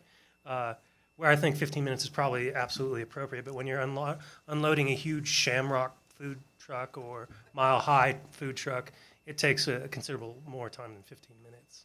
So I just would like to see maybe some sort of differentiation there. Is that possible? Well, that would be possible. We're trying to be consistent with all parties. So if our consistency is to set something at 15 minutes, 20 minutes, or 30 minutes, considering that you're looking at those that may have larger loads, keep in mind that our parking enforcement officers know all of the businesses pretty well. They can kind of gauge that. What we're looking at, folks that are definitely overstaying that 15 or 30-minute time frame that we're looking at, and that are creating a hazard for folks in the alley, in the traffic. Does our parking enforcement person want to say something? Thank you, Mayor Bagley, council members. I'm Barb Ratner, Parking Enforcement Officer. So in my experience, for 17 years now, 15 minutes is a pretty accurate amount of time for. How much you said? 15 minutes is what we have been going with in the past. We just haven't been able to enforce a 15-minute or even a 20-minute time limit. Big trucks that are coming through, they're on a set schedule. They are in and out, and I've never seen one of those big trucks take longer than 15, 20 minutes to unload their merchandise. So I'm not opposed to 20 minutes, but that's totally up to you. Thank you. Thank you, Barb. Councilmember, you don't want to say nothing, Councilmember Martin? All right. Okay, changed your mind. All right. So do we have any, City Manager Dominguez? I think what we're going to say is if council wanted to move it to 20 minutes or 25 minutes, it's a pretty easy change that we can make. Do we hear a motion? Mayor Pro Tem, maybe? Mayor Pro Tem Christensen. Okay, I move to change that to 25 minutes. Do we have any further discussion or debate? Let's vote.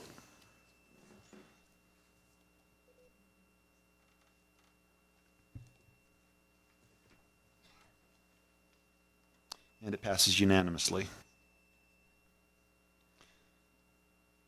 Did you also, Mayor Pro Tem, do you have any comments? Were there any concerns with Ordinance 2017-82? Or was that just number one for you? No.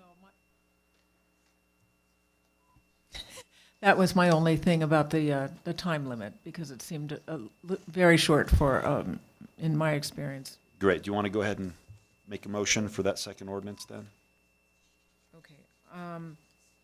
I move that we pass ordinance 2017-81 as amended. 82. Oh. Or did we do 80? I thought we just did. We have to do do 81? one All at a right. time, I Okay. think. There we go. Do we hear a second? Okay. Any further discussion? Let's vote.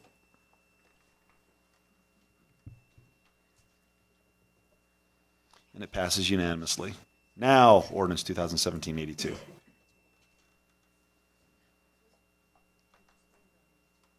No, just 81.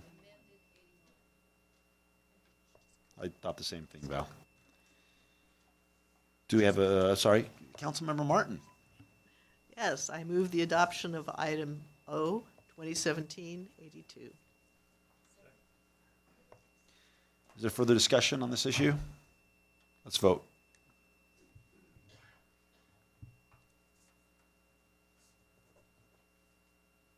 And it passes unanimously. Let's go ahead and move to item J, R 2017-114, please. And that's a resolution approving the IGA between the city and Boulder County and Housing and Financial Counseling Program, and Karen is here to address questions. Mayor Pro Tem Christensen? Okay, I pulled this really not to ask questions especially, just to, but wait, Karen. But just to point out, to say thank you for all the work you do. There's really nothing more important for people actually being able to afford a home than to actually know how to get one and to have support in getting one, and that helps people build wealth and personal freedom. And so this is an excellent intergovernmental agreement, and you guys do a great job. Thanks.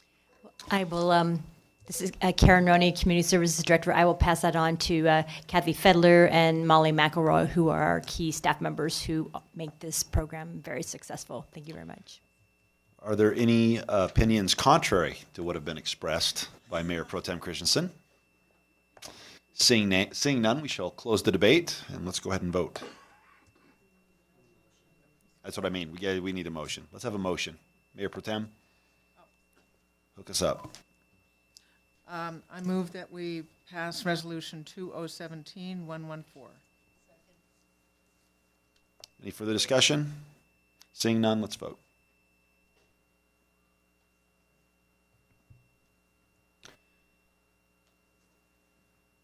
And the resolution passes unanimously. Let's do L, Resolution 2017-116, please.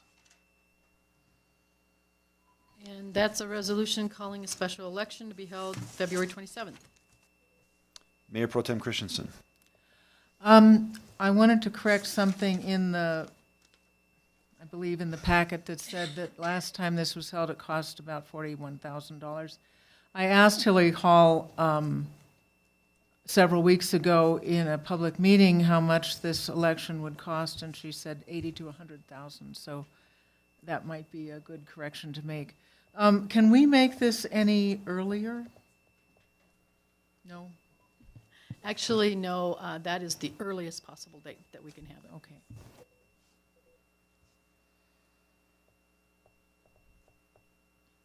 All right, if there's no further discussion, do we have a motion? Councilmember Peck. Thank you, Mayor Bagley. I'm not used to that yet. I pass R 2017-116. Second. Is there further discussion or debate? If not, let's vote.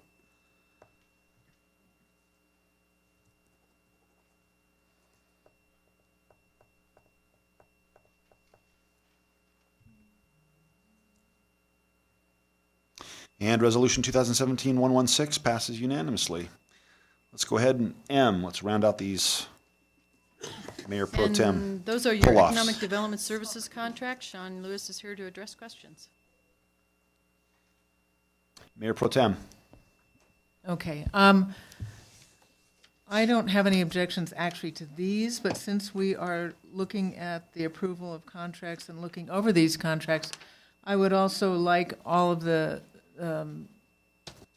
City Council and the Mayor to have a copy of our contract with Longmont Housing Authority and its financial wing. Is that possible? Okay. Thank you. We can get you the ordinances that create in the appointments of the board. There's not, I don't think, a contract with them.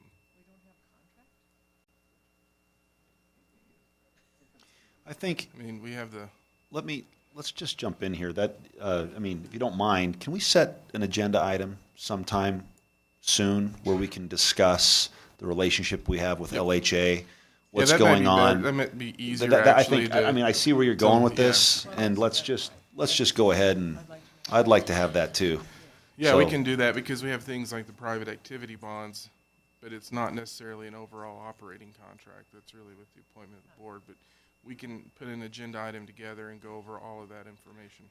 Because I think with what happened at the suites, I think we need to revisit and at least discuss what our relationship is, what control or power we have, what was handled or not handled, what we can do about it, all that kind of stuff. Is that pretty much where you were going, Mayor Pro Tem? Yeah. I just okay. will say, considering timing, it's probably January-ish. Okay, whenever you can. Okay. All right, Mayor Pro Tem, do you want to? I move approval of the 2018 contracts for economic development services. Is there further discussion on this issue? Seeing none, let's vote.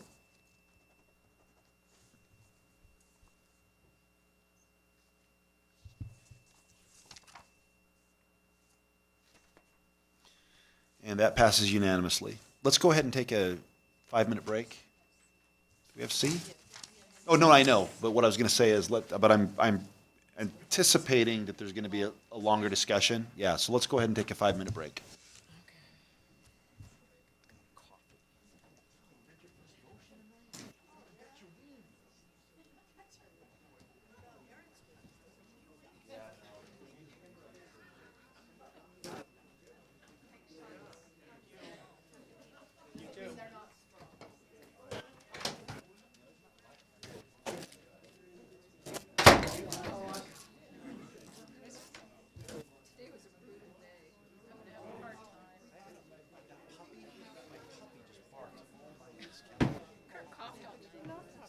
I do. The thing is, he barks, so you get up to take him out, and then you realize that bark can get me out of my kennel.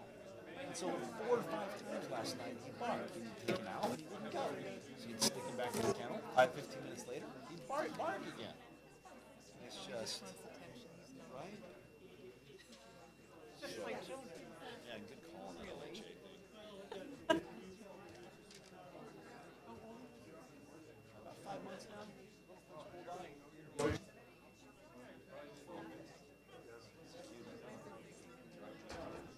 Aaron, would you try and turn your mic on? Just try it. Let me turn Polly's off first. Okay, now try and turn it on. Now it's on. Oh, that's right. Sort of, yeah. Okay, never mind. It's working right. I don't know what happened there.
You hit that.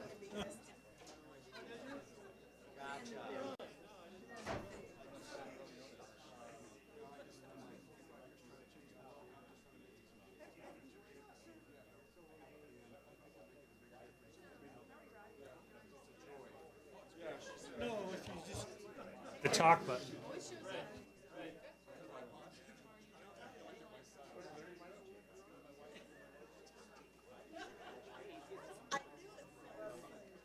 Michelle is saying on Channel 8 she cannot hear you. Here, just me or everyone? She said on that last statement about LHA she didn't hear anything. It was just like. Tell Sandy. You might need to get a little closer. But I was pretty loud. I mean, I could hear it. Could you hear it? Yeah, but.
All right, council, let's go ahead and get back to work.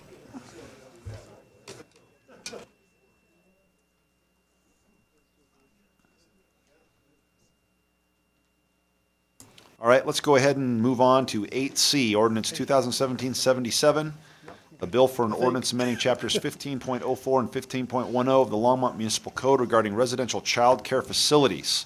Public hearing and second reading scheduled for December 12th, 2017. Councilmember Martin. Yes, Mayor Bagley, thank you.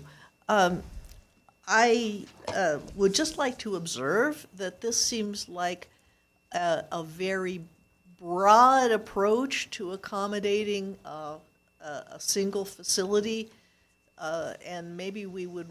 It's a type of facility where the city might want to have more control in the process for approving it. That was the source of my questions about conditional use in our study session. So I'd just like to know more about this. I believe that this kind of broad ordinance change is wrong, or zoning change in any case is wrong, but I'd like us to consider not only a variance on the zoning, but also for council to need to hear a presentation by the applicant and have a chance for question and answer. I think that those things are needed, and I'm not sure what the appropriate action is. Maybe give us a couple of weeks, push this down the road a couple of weeks, and give a chance for a presentation to be prepared by the applicant and for staff to prepare an alternative approach. Does that make sense? That's my suggestion. Councilmember Peck. My concern about this is, first of all, we don't know where this facility is going to be located. And this is an overall, code change.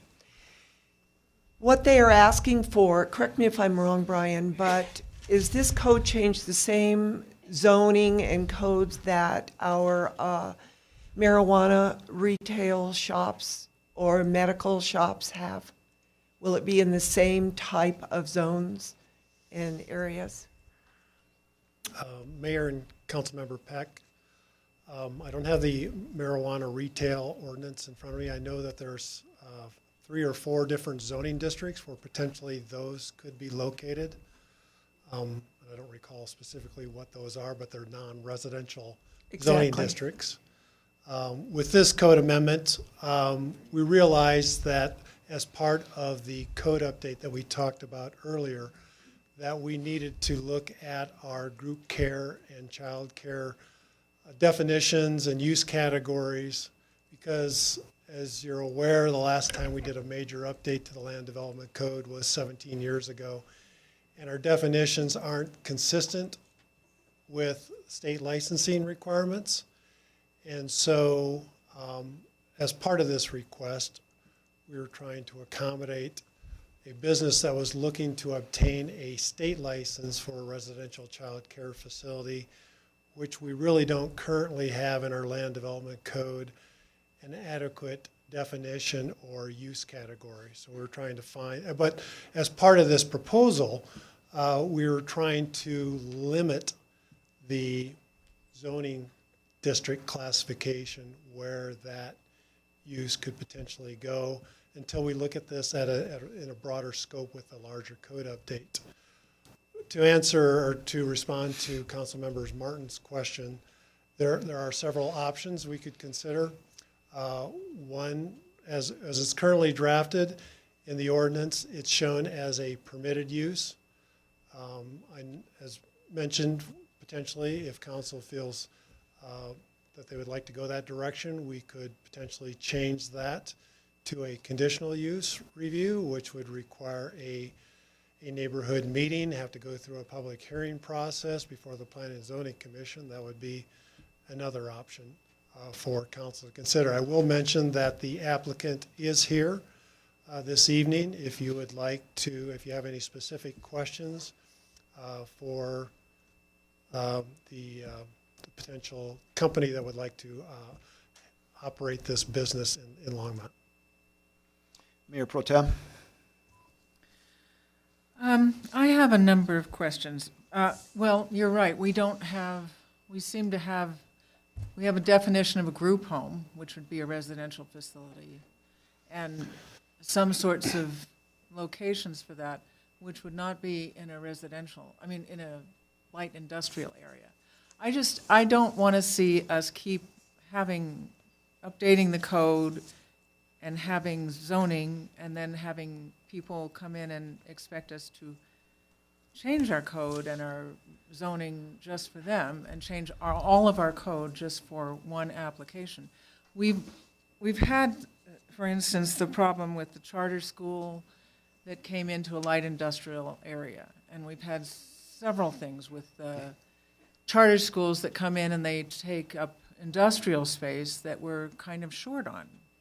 And so that's a problem. We have to have a good balance between our industrial space and our housing. And here we're putting housing into industrial space, and that kind of, it would be better if they would if they would find something in the mixed use, what is it called? In our current thing, it's called business mixed use industrial, right? That would be the place to locate it. Isn't that right? Because it would allow for mixed use, although maybe not a residential group home. I don't know if the applicant would be interested in coming down and speaking to the council, or if he has any desire to provide information to the council regarding the proposed location of where they're considering this facility. But if the council would like, I could see if he'd be interested in. Well, maybe. I just don't want us to create more problems. We've already had that problem with the charter school and the brewery. That was just, we tried to get out of that by not allowing that use. So now it seems like we're getting into potentially more hot water. We have, I guess maybe it's different. My son went to Sunset Academy, which is essentially in a light industrial setting, but it's a daycare. It was a daycare facility and still is. And but perhaps because that's only daycare, it didn't create a problem. However, there's a residential facility that Attention Homes runs, and it's in a residential area, and it seems to me that would be I think it's a laudable thing for to have a treatment facility for young men who have substance abuse problems, but I have the same concern that Councilwoman Peck is. If it's in light industrial where we can have liquor stores and marijuana facilities move in, that's not going to help these young men. And if there's no park where they can go to or place where they can walk, if they're just sort of isolated in an industrial zone, that doesn't strike me as a very rehabilitative thing. So I think we need to have a lot more information. I also think we should check into, the background of this company to make sure that I'm not trying to be suspicious, but, just to make sure that they have a good record and all that. Just to provide just a little bit more background, you mentioned group care homes. Mm-hmm. We do have definitions in our code Yeah. for smaller scale I believe care 12 facilities. We've got family care home, which allows up to 8 individuals. Right. Group care allows up to 12 individuals. Right. They can be in residential areas under certain circumstances. Right. But as proposed, what this facility has proposed is a larger scale facility that would not 30. meet the definition of those family care or group care type of living situations. And I don't think that's a bad idea. I just think that we might be getting ourselves into more zoning and more zoning problems than that we've been trying desperately to get out of by mixing up residential and light industrial where it isn't specifically planned for that. So the only, one of the things I learned in my 6 years of council is counting to 4. And, it was hard to do, but would it be possible, or would it, it might be an inconvenience, but would it be possible if someone were to make a motion to table this to a specific date at some time in the future, to have the applicant prepare a presentation about his background, where it will be located, and what exactly, sorry, say again? Okay, I think, is anyone opposed to allowing let's go ahead and hear what he has to say. That'd be great. Thank you.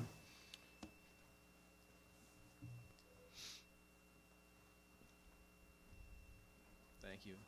Dr. Ken Huey, I live at 1405 Clover Creek Drive, just moved here a few months ago. I'm glad to be a Longmont citizen. Thank you. Sorry to cut you off. And then I was also told by many members of the audience and also the press, they're having a hard time understanding members of council. So on one hand, don't get 2 inches, don't get 8 inches, get right up there. They Great. can't hear you. Can you hear me now? No, lift it up. How's that? Sounds a little better. We're getting Okay. nods. So. All right, fantastic. Good. So, as I said, Dr. Ken Huey from 1405 Clover Creek Drive here in Longmont. Just moved here and am ready to open up a facility dedicated to helping teenagers stay away from pot, stay away from booze, stay away from opiates. I come from Missouri to here, where I lived for 10 years and created a residential treatment center there that has grown to be fairly large, a very big positive development for the community, seen by everybody in that way.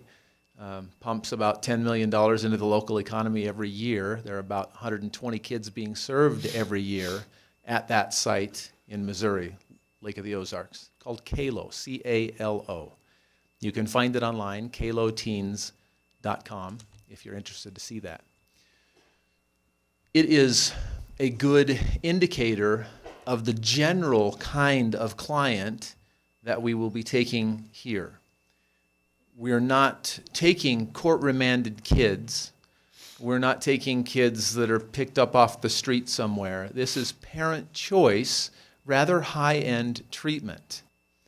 We looked long and hard at much more residential homes, $1.5 to $5 million mansions, frankly, thinking we've done that in the past in other locales, my company. And the problem is that tends to freak some folks out when you go buy their big, huge home next to their big, nice home. It can work, and it actually turns out generally very, very well, but we thought that it made more sense to go somewhere closer to the heart of the city, particularly in dealing with recovery, where you can plug them into the community. And you want them near the alcohol store, and you want them, a mile away from some pot shop, actually, because you got to deal with that. They don't get to come into the facility, get clean, and never deal with that stuff again. And if they can do it in a safe environment, that's fantastic. So you want it in an open spot where there are controls, and we take away, phones and, pornography and music that's perhaps not so hot. Get rid of a lot of the distractions, help them work on the issues that they need to work on, and in that safe, closed, but not locked down environment, let them interact with the community in ways that are positive and help them get strength in their legs so that recovery can last for the rest of their lifetime. That's the kind of work that we're trying to do. We don't need to have, 50,000 square feet on site. We don't have to have a park right next door. We actually have vans that we take the kids to lots and lots and lots of activities throughout the week. So we'll go skiing. The plan is to be 3 days a week at Eldora, and everybody will have a ski pass. And to go 5 days a week to a local gym and start out the day working out. To go up into the mountains and mountain bike. To hike. To really find replacement activities as well as do the clinical work you need to get these kids clean. Again, these are middle income to upper income families that are looking for the services that we provide. And so you just don't have kids that are scary for you or things like that. one of the wonderful things about Colorado is you must be desiring of treatment or you don't have to stay. So there's no lockdown. If you don't want to be in the facility, you don't come. If you come and say, I'm out of here, you get one chance saying, I'm gone, and then we'll take you back if you change your mind, and then that's it. You don't get to come back. So it is those wanting to get clean. And we want to be in an area where we can access things quickly in terms of services and take them on shopping trips and teach them how to cook and go get the food that we need to and go out and mountain bike and do those things that I'm talking about. And also that allows for a really nice building, which we've found, that isn't parked in the middle of somebody's neighborhood. That actually is more problematic. What questions might you have for me? Councilmember Martin. Thank you, Mayor Bagley. Dr. Huey, what is the brand? I understand there's a brand name. You mentioned Kalo, but you're opening this facility under a different brand. Can you remind me what that is? I sold Kalo a couple of years ago. Kokua Academy or Kokua Recovery, both of those names we own. And that is partially owned by a larger organization called Family Help and Wellness. Don't want to get too confusing, but they're the financial backers who provide back office support of accounting and HR, things like that, and put up most of the money, not all of it. And then they own a big piece of the company. I own the rest. And the company is called Kokua Academy. So that's who's local. Okay, so then you are the founder owner of all the Kokua Academies across the country? That is correct. Okay, so you are here for some amount of time to found this facility, but then you may be moving on to another? No way. This is my home. I'm not going anywhere again. This is where we wanted to be. So that's why it's being built here. This is the home for Kokua Academy. We have a second site being built right now in Utah, a place called Midway, Kokua Academy for Girls. So we do need to have the boys and the girls separate. We don't want a maternity program. We're looking for a recovery program. Yes. So the girls are there being taken care of. Okay. Are you a for-profit or a non-profit organization? It's for-profit with a non-profit arm. What's the non-profit? So you have a 501c3 arm that allows you to do fundraising, mostly because we do fundraising to help others. So next week I'll be in Guatemala setting up the interface between Kokua Academy and an orphanage down there. One of the things that these kids struggle with is they're pretty self-focused.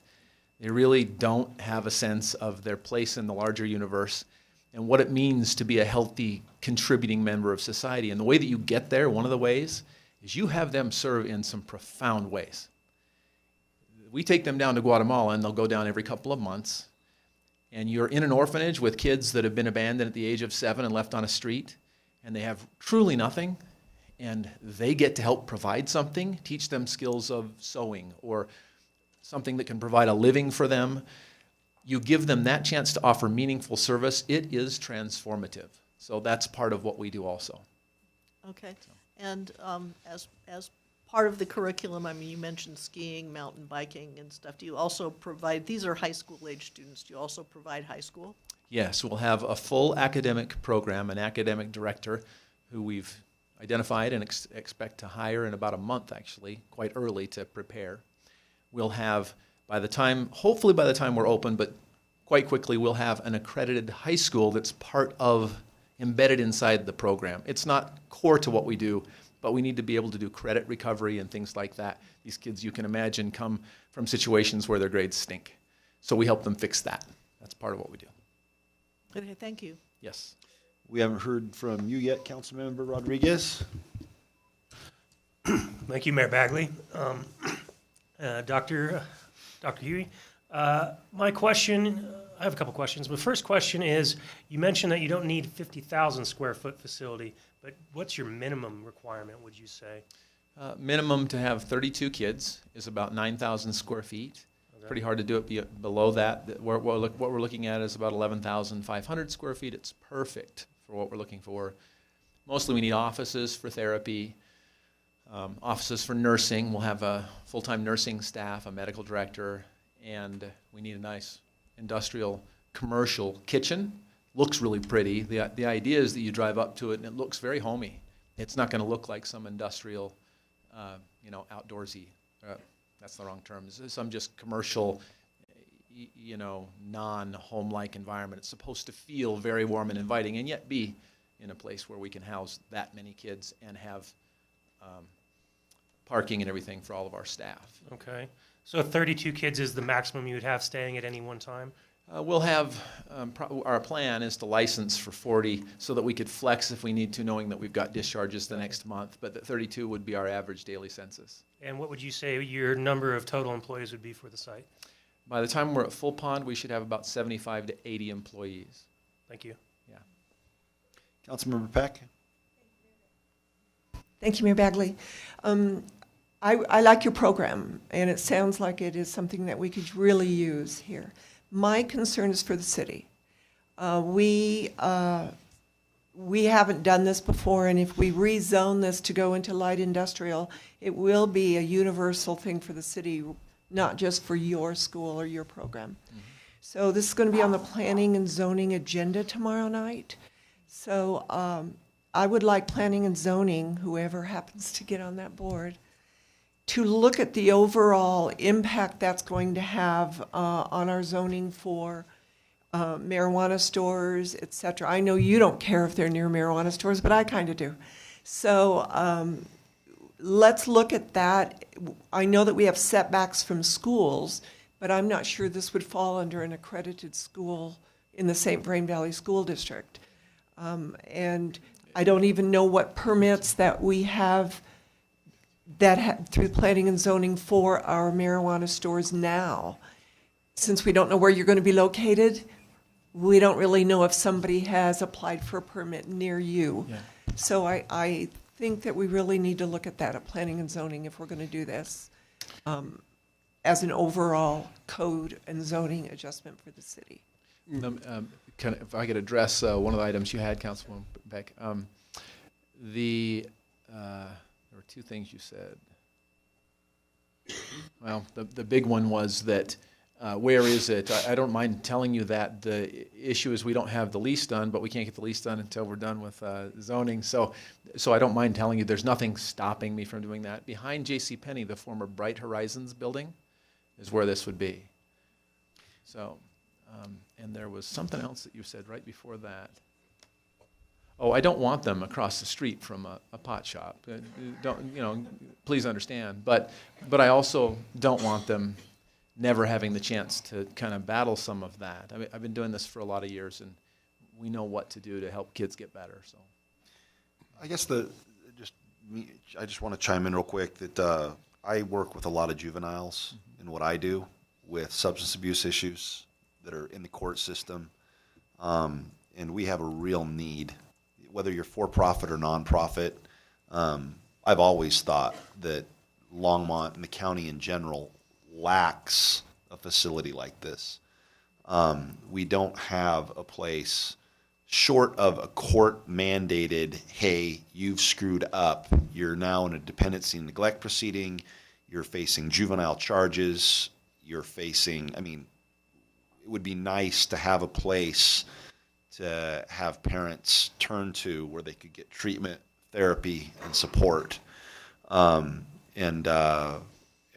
my thoughts is, I share a lot of your concerns, Councilmember Peck, about what could be around there.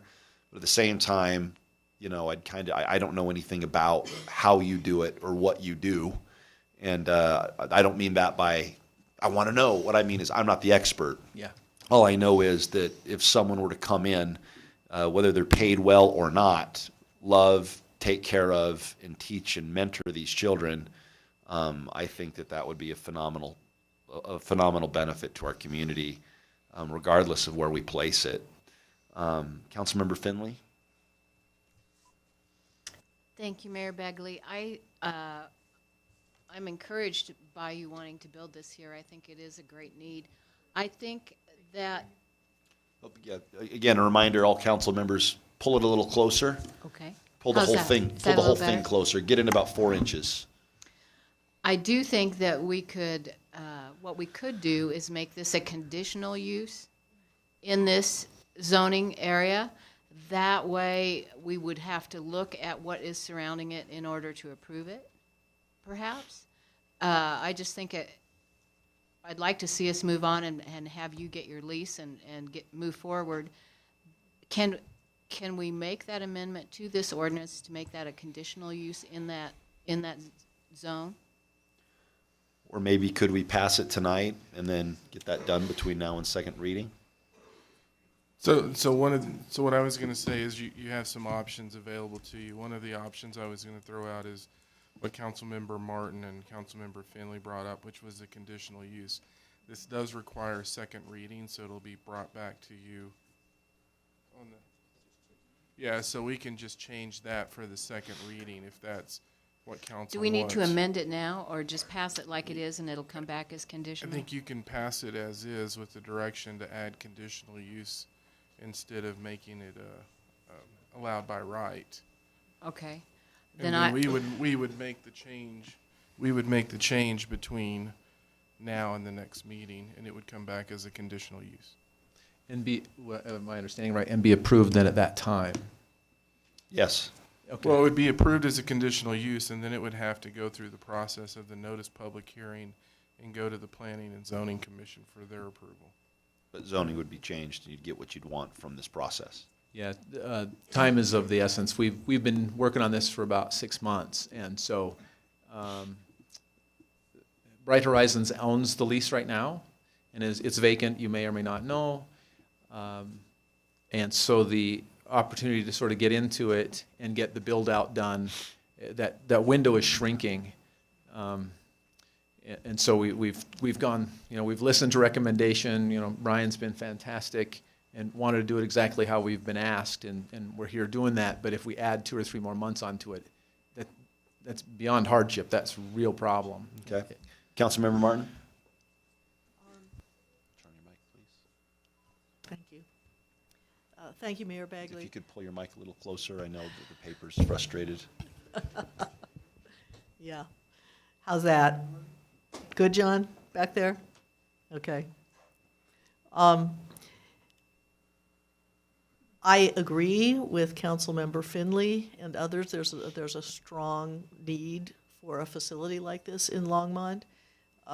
It addresses a strong societal need, so I would be the last person to want to not happen. And I will tell you, I got a few NIMBY calls this afternoon.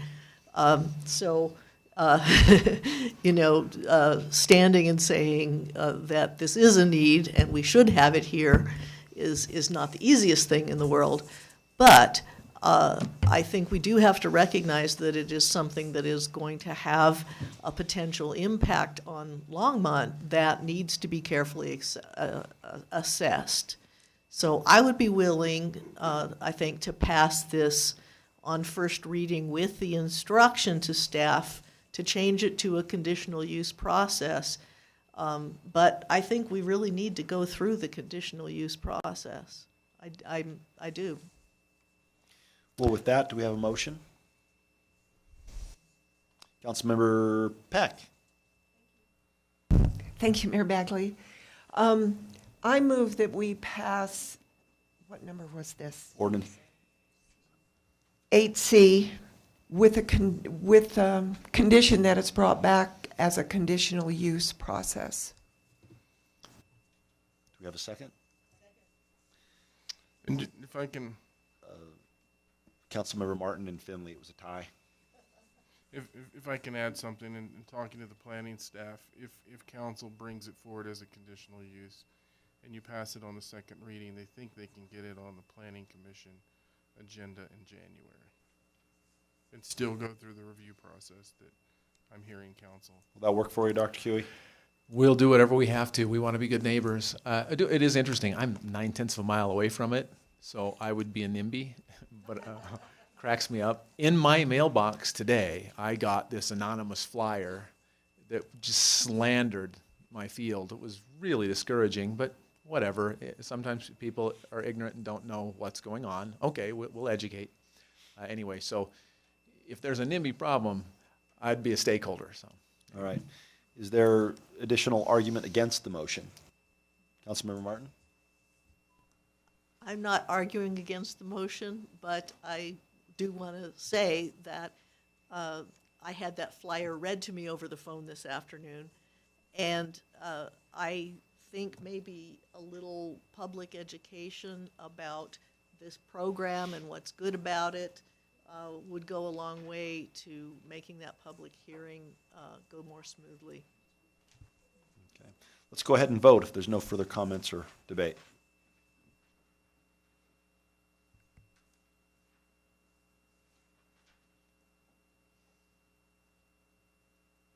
And that passes unanimously. Let's go ahead and move to 8D, Ordinance 2017-78, a bill for an ordinance amending chapters 15.02, 15.04, 16.04, and 16.06 of the Longmont Municipal Code regarding short-term rentals. Public hearing and second reading scheduled for December 12th, 2017. Councilmember Martin? Thank you, Mayor Bagley. I ask that this be pulled because we have just had discussion on multiple levels today about the need for more affordable housing in Longmont, and taken, I think, or begun some pretty extraordinary measures to further that goal. And from everything that I have read and understood, short-term rentals tend to push in the opposite direction, pushing away from creation of affordable rental properties in residential neighborhoods.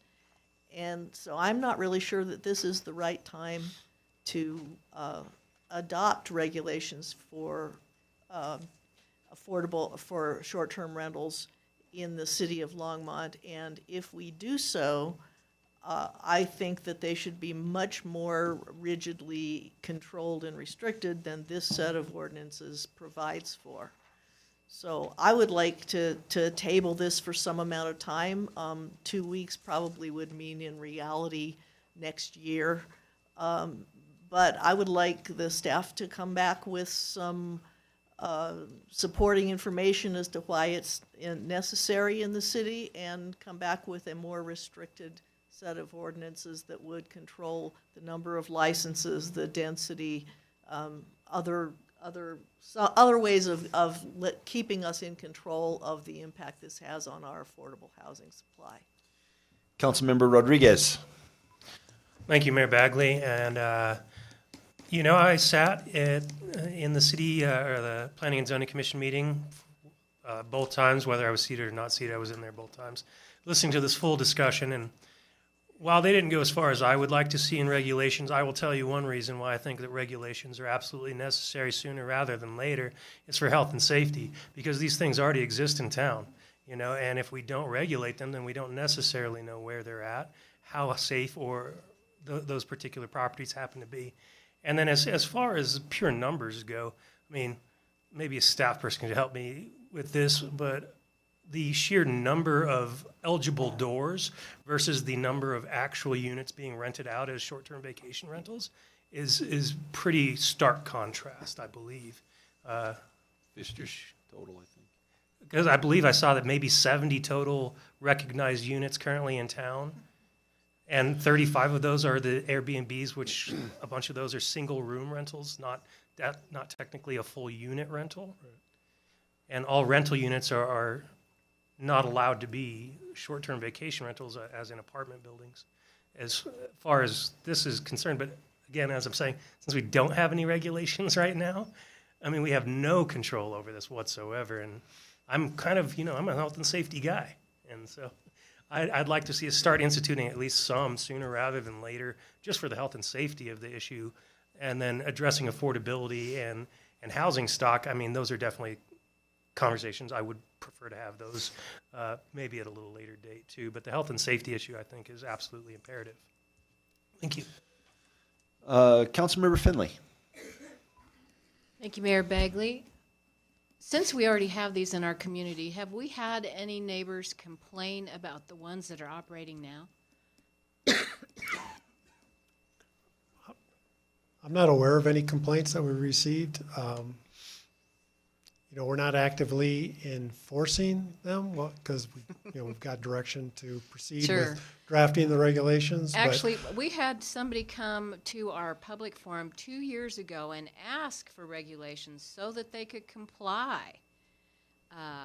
They rented out their basement to people who, especially around the holidays, have overflow family and want to have more than just a hotel room.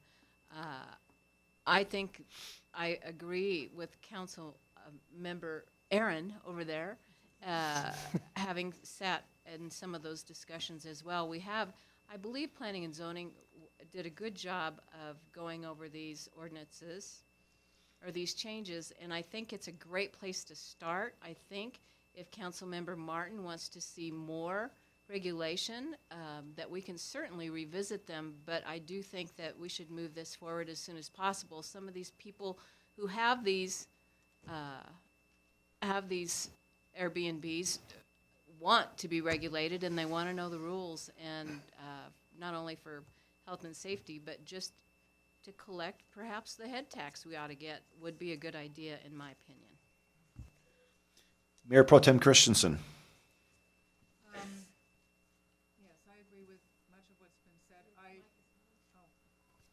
I agree with much of what's been said. In the original discussion, I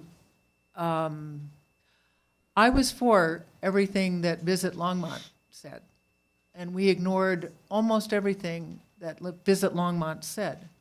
And I think that was a grave mistake, because we have an affordable housing crisis, and this creates problems. And it also sets people who actually just live in a home and would like to rent out a basement, as you say, or a room from time to time, against people who are buying up homes now in my neighborhood and on the east side, and buying them for the sole purpose of investment, as Airbnb, Vrbo, Flipkey, those are both owned by Expedia.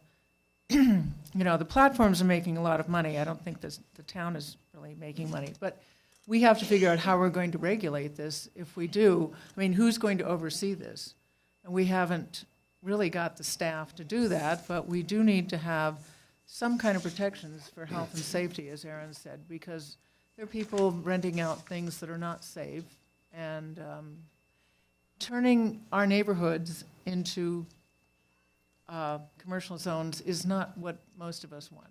And those of us who live in old, charming neighborhoods are sitting ducks for this kind of thing. So I really would like to see us proceed, as Councilman Finley said, with some, sooner rather than later, with figuring out some protections and a way to establish a consistent strategy, although, as opposed to what was said before when we discussed this issue, let's just see how it goes. Well, that's never really a good plan for, it's our job to set policy, so that's what we should do. Councilmember Martin. Yes, a couple of things I'd like to say.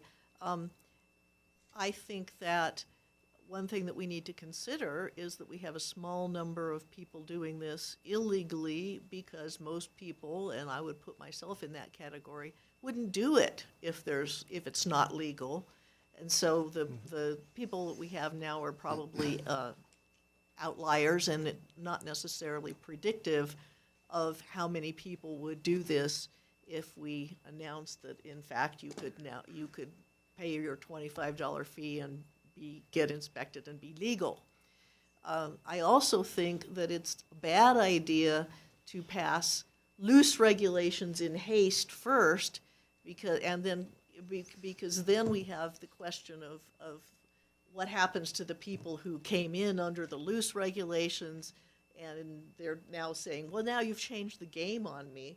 So I think it would be better to have a small delay of a few weeks and pass prudent regulations that are based on an assessment of how many short-term rentals the city can handle without actually having a negative effect on its policy, and how and what kind of density we can tolerate without changing the character of our neighborhoods. So, it's not that I want to put a hard stop on this or even significantly delay it. I just think we need to be more prudent about the way we are regulating it than this. Councilmember Peck? Thank you, Mayor Bagley. I am reading this and I agree with Councilwoman Christensen that Planning and Zoning has said that they wouldn't mind, according to this council communication, having these STRs having investment properties purchased specifically for STRs. That totally goes against all of our hotels that we're building, and it's competing in an area where I don't think the city would come out ahead on that. The other thing that Visit Longmont wanted was inspections, and I don't see that in here at all. So I agree with Councilwoman Martin that I think that we need to look at this a little stronger and make sure that we do it right the first time and not have to go back in if we find problems with it. So I wouldn't mind just tabling this for a while. Like you said, it would be next year anyway. When is the second reading on this? Is this December 12th? 12th. December 12th, yeah. Yeah. So I would like to table it a little longer, maybe push it back to January if possible. Just my turn. I just want to take a turn to chime in. I guess my thoughts are that we do a lot. I agree. We have an affordable housing crisis, and we need to continue to do things to, increase our affordable housing stock. But at the same time, we do things constantly that increases and drives up pricing. Everything we do to beautify and make our city safe, we are constantly doing things for the well-being of Longmont that makes people want to live here. I also believe that if I have a piece of property and I wanted to rent it out, whether it be long-term or short-term, I think that, the property owner should determine what the best use is. But I also think that it should be regulated. And if we're going to be having guests to our city, we need to make sure that this for-profit enterprise should be safe and done in accordance to our standards. So I agree with that as well. I guess my thoughts are that, I kind of side with Councilmember Rodriguez and Councilmember Finley. I'd rather pass something now because right now, there's no regulation. I could go sell my home or rent it out short-term today. I'd rather pass it tonight and then instead of tabling it, pass it and then set a date where we revisit it and give staff the charge to look at the specific issues that we're talking about. That way we plug the hole, we don't let it slip through the cracks, and we address everybody's issues. Those would be my thoughts. Councilmember Finley? Thank you, Mayor Bagley. I would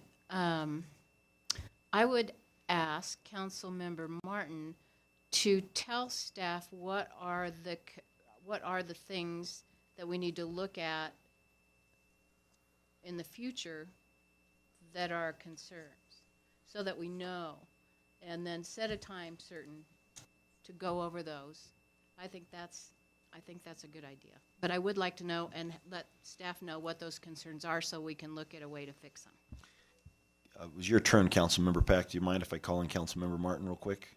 Okay, Councilmember Martin. Thank you, Mayor Bagley.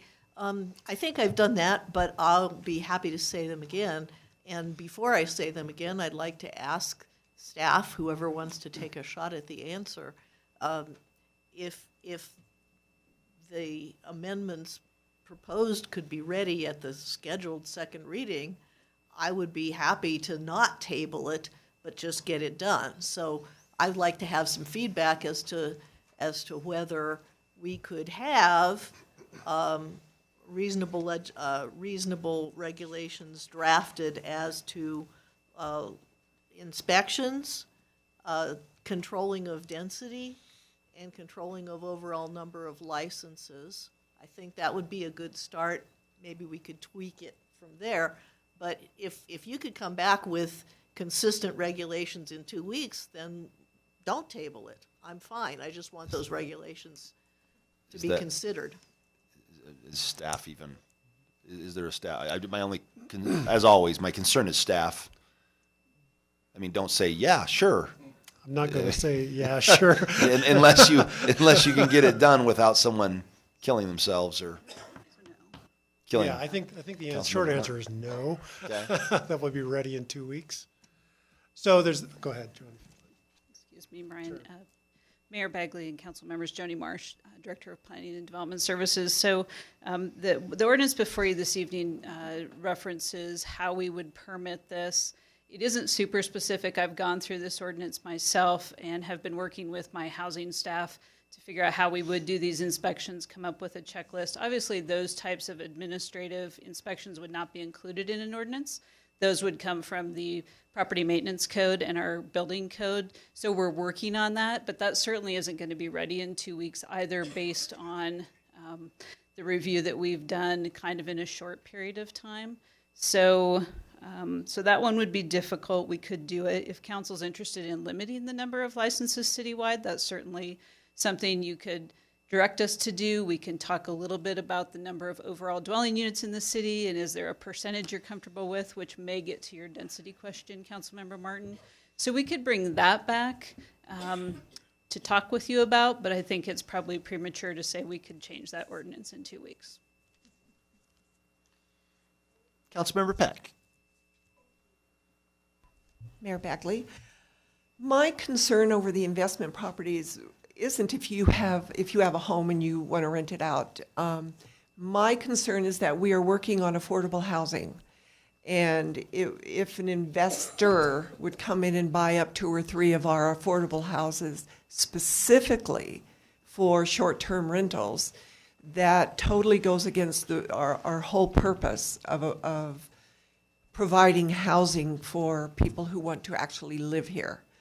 So I don't know how you do that, but I do know that investors do that, whether it's a group of townhouses or whatever is built is affordable. And if there's any way that we can look at that and not have that done. I know we had a VRBO in Summit County that we rented for a few years. And I have to say that's exactly what investors did. They came in and bought up several condominiums and used them just for short-term rentals. And I don't want us to try to have an affordable housing inventory and then it's gone because it's affordable for investors to come in and buy. So I just want us to be aware of that. Mayor Pro Tem Christensen. Okay, well, I'll just remind you from the packet what.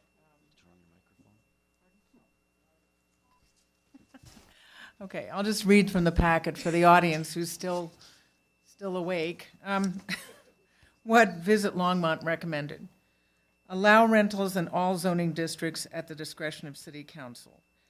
I don't think we should do that, actually, because it's unfairly impacting historic districts, and we're sort of sitting ducks.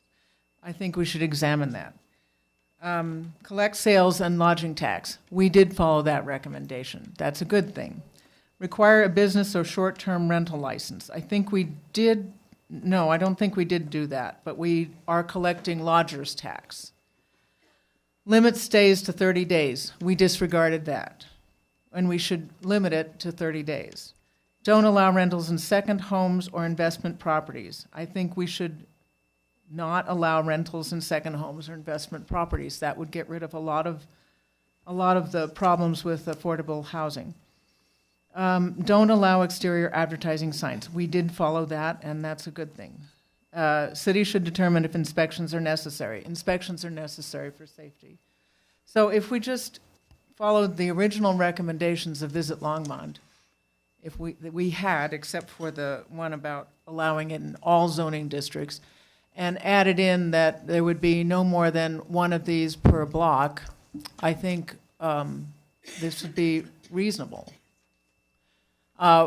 allowing no more than 1 or 2 per block is something that many other municipalities have done because they've had, you know, whole blocks taken up with Airbnb, and then the people who live there get thrown out and have to compete with tourists, so. I think that's actually a pretty good compromise. Councilmember Martin? Yes, thank you, Mayor Bagley. I want to concur with what Councilmember Christensen said. And I take under advisement that the plan for how inspection and safety regulations get done has to take a little bit longer, but maybe coming back with the suggestions about how the ordinances are put together that Councilmember Christensen read off is maybe doable without a significant delay. I would be completely happy with that as long as the inspection and safety regulations do happen.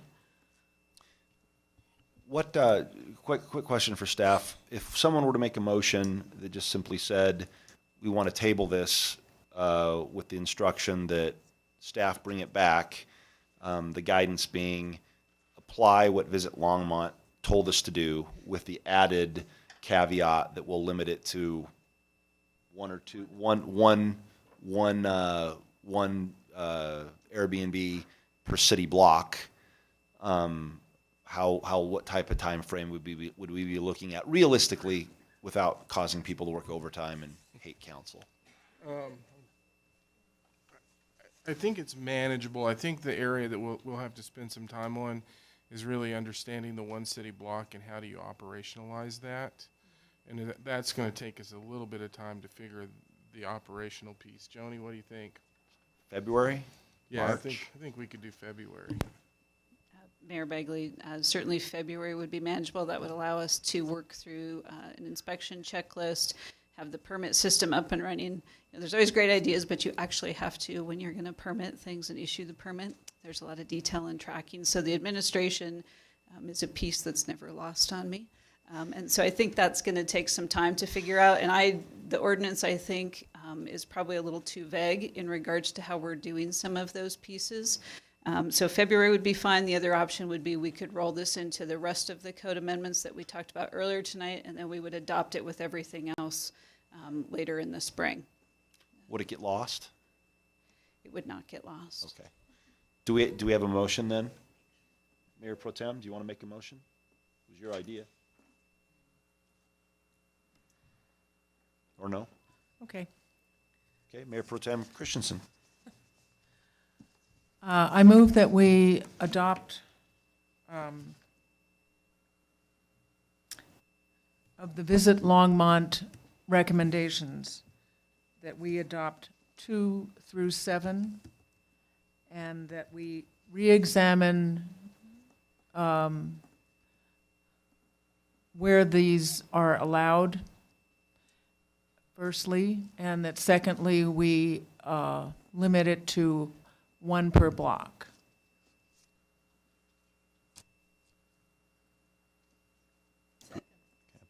And then I guess the 2 questions. One, what was number 1? Why 2 through 7? I don't have my packet up in front of me. Well, number 1 was to allow it everywhere. Okay, all right. So, and then specifically point of clarification on saying move to revisit where we put them. Is there a more specific way to frame that motion so that they can actually bring us back something? Or can you work with that? Well, what I heard was 1 per block. We'll have to look at how we operationalize that and what makes sense, and is it GIS that we use, and so we can start there, and then we can look, you know, all right, so let us look at that and start in that area, and then. Yeah, I do think if we limit it to no second homes or investment properties, that would probably solve a lot of problems. That may take care of a lot of issues Yes. if you limit it to no second homes or investment properties. Because then we're just and talking then- about people who are renting out a home for a month when they're gone to wherever, or a basement or something to, you know, make a little extra money, instead of people who are buying up 10 or 12 properties because they can and they want them out to people for much more than they can get for long-term rentals, which is what we need.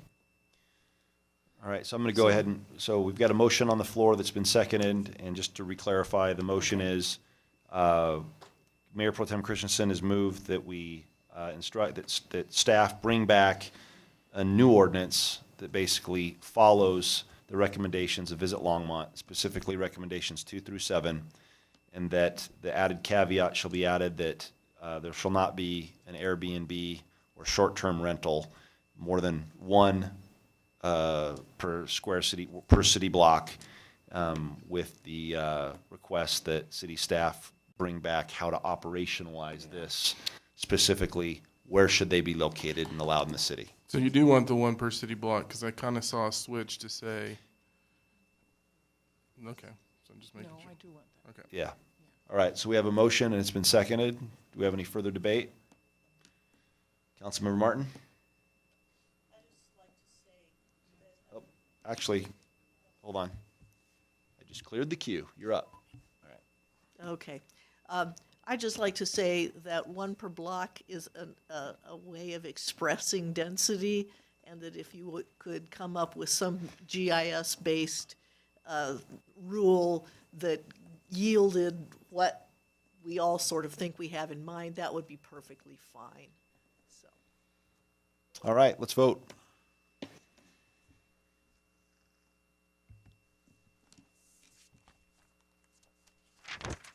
That passes unanimously. Let's go ahead and actually, let's just skip for a second 11A, the Windy Gap discussion. And can we just get Lura budget resolution out of the way quick? That shouldn't take too long. And for this, I've requested that Councilmember Santos sit in the Ward 1 seat and walk us through this, because I don't think anyone else has done it, ever. Councilmember Finley. Thank you, Mayor Coombs. I move that the City Council temporarily adjourn and convene as the Lura Board of Commissioners. All right, let's vote.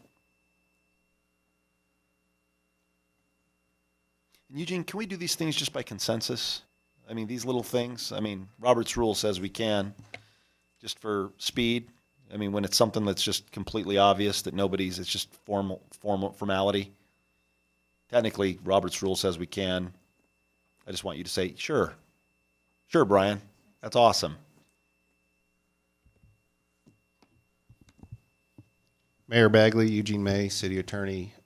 Council Rule of Procedure, Rules number 6, says, except as otherwise provided in Charter, council voting on all matters shall be recorded on the electronic ballot board in council chambers. Okay, just checking. All right, that passes unanimously, and we shall add 15 minutes to our meeting every day. Thanks a lot, Eugene. No. All right. All right, let's discuss resolution. Oh, I'm sorry, we haven't, I thought we voted. We all voted, right? Yeah, so now we're going to move on to, Resolution Lura. Yeah. So let's move on to Resolution Lura 2017-03, a resolution of the Board of Commissioners of the Longmont Urban Renewal Authority enacting a supplemental budget and making an additional appropriation for the expenses and liabilities of the authority for the fiscal year beginning January 1, 2017. Can I have a motion, please? Oh, I'm sorry. Councilmember Peck. I move that we pass our Lura 2017-03. Is there any further discussion or debate? Seeing none, let's vote. Using the electronic system, mind you. It's required by city ordinance, or Eugene will hurt us. And that passes unanimously. Can I have a motion to adjourn? Councilmember Martin. I move that we adjourn the Board of Commissioners and reconvene as the Longmont City Council. Let's vote.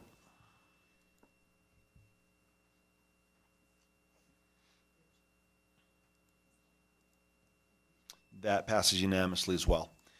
Let's go on to general business item 11A. Welcome to the show.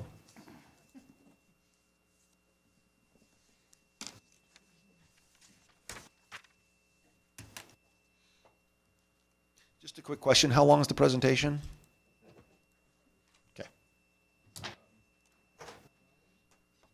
going to say, we know.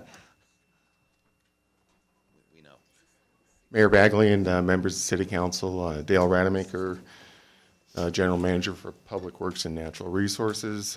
Tonight we have a very brief presentation. We have a couple of questions we'd like to get direction from staff on. We're going to start with just a brief update on the Windy Gap Firming project so that you're all familiar with that, and then seek your direction on a couple of questions. We did have a briefing with our new council members, with Councilmember Martin and Councilmember Rodriguez, and we did update them on some of the Windy Gap issues, so that I hope you're all at least generally aware of where we are in things. So just a quick update, and I have Ken Houston, our Water Resources Manager, with us, and Becky Doyle, our Utilities Rate Analyst, and Barb McGrain went somewhere. Oh, Barb McGrain's behind me. So some of the issues that we've been talking to the council about for the last few months, one was that the water case needed to be filed over on the west slope in order to amend the Windy Gap decree. That action did take place. That was filed back in September, and it is still going through its initial review process. So we want to update the council formally on that matter. The other that I think you also heard tonight from the public is that ballot 2J here in the city was put before the voters and was approved. And we also want to let you know to expect in early 2018 that we will have an amendment to the 5th interim contract on the Windy Gap Firming project. That is an amendment to adjust the costs associated with the things like additional design work, acquisition of a couple small parcels of ground, some costs associated with the initial environmental mitigation efforts that are required as permitting proceeds. So we expect that to come forward. We don't know the exact number yet, but the district is looking at that. We would estimate, just to give you guys a range, that our costs will be in the range of $500,000 to $750,000, which seems like a lot of money, but in the context of the project is still small. And when we say early 2018, it'll probably be January or February when we'll have that in front of you. The one thing we want to talk to you about is the Windy Gap surcharge, and that is a fee that is charged on all new building permits when they are taken out in the city. It's intended to offset a portion of the cost of the Windy Gap project. We've had that surcharge in place now, if not since the inception of the program, certainly shortly after. It's been there as long as I can remember. And the amount of the surcharge is currently around $1,500. It's set to expire, however, on December 31st of 2017. And one of the things we need direction on tonight is if you want it to not have a lapse, in other words, not to have a gap in that surcharge being collected, we would need direction tonight to bring the ordinance forward on December 5th for you to consider on first reading, and then second reading on December 19th. We have ran the numbers on what a surcharge could be going forward, and that's about $1,320, and that's what the fee would look like in the ordinance if you direct us to do so. That's based on the current financing of the project, and what we have found is it really ties to the amount and how you finance the project. In other words, the amount of cash versus debt servicing. We think that amount could apply to whether it be 8,000 or 10,000 acre feet in the project, and so you don't necessarily need to get hung up on that particular issue. So that's question number one we're going to ask you. And if you have any questions about the surcharge, I could take those now, or we just get through it. Just what I heard you say was it remains the same whether it's 8,000 or 10,000. Right. Yeah, Okay. exactly. Right. The 1320. And the thing that we would do is that once we know the final cost of the project, and when we do a comprehensive update to our rates and fees, that would be the time for us to look at that more detailed and adjust it accordingly, which is what we do with all of our rates and fees periodically as we go through time. All right, Councilmember Christensen. Your mic. So is this your mic? Sorry. So is this surcharge something each person who has a single-family home, is this something we're paying, or is this something that is charged initially when the water is put in?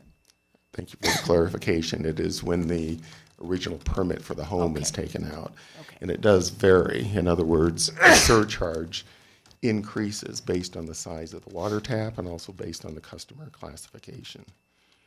Commercial accounts will pay more, larger water taps will pay more. Does that make sense? In general, for the public, it's the developer that pays those fees. Home builder, yeah. Home builder, developer. I like that. Other questions? Is that the only slide? I'm getting there. I was like, yeah, let's go for it. The second question was dealing with the rates.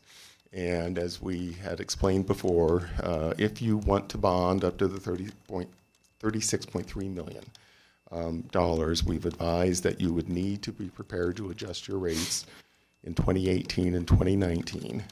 They're currently set to increase at 9% in both of those years. You would need to move to adjust the 2018 rates to a 13% increase instead of 9%, not in addition to, but instead of, and in 2019 to 10%.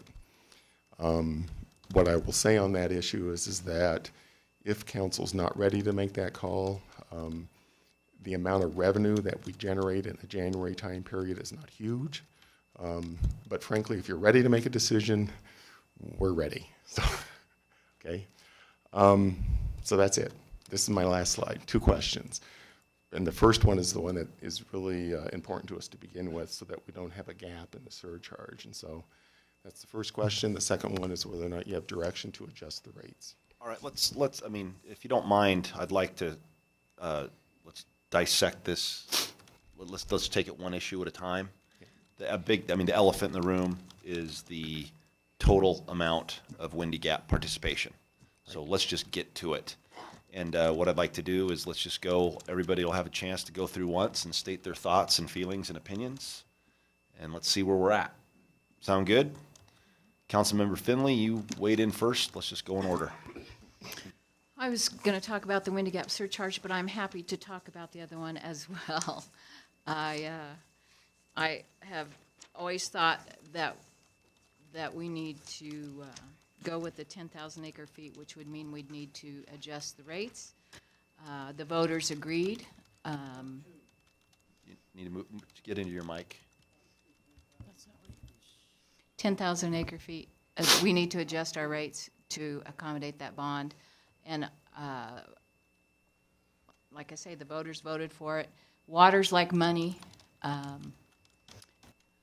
It's like money in the bank, and we need to make sure that we are as thoughtful as those that went before us in making sure that we have enough of it. And our water board, made up of experts, think we need it, and so I would agree. Councilmember Peck. Thank you, Mayor Bagley. I will do both of these. I think that we should continue the Windy Gap surcharge. Can I just make a motion for that, or do you want to have everybody speak first? If you want to make the motion, go ahead and make the I motion. move that we direct city staff to continue the Windy Gap surcharge. Is there any additional debate or discussion on that, or can we go ahead and vote? Let's go ahead and vote. Well, hang on.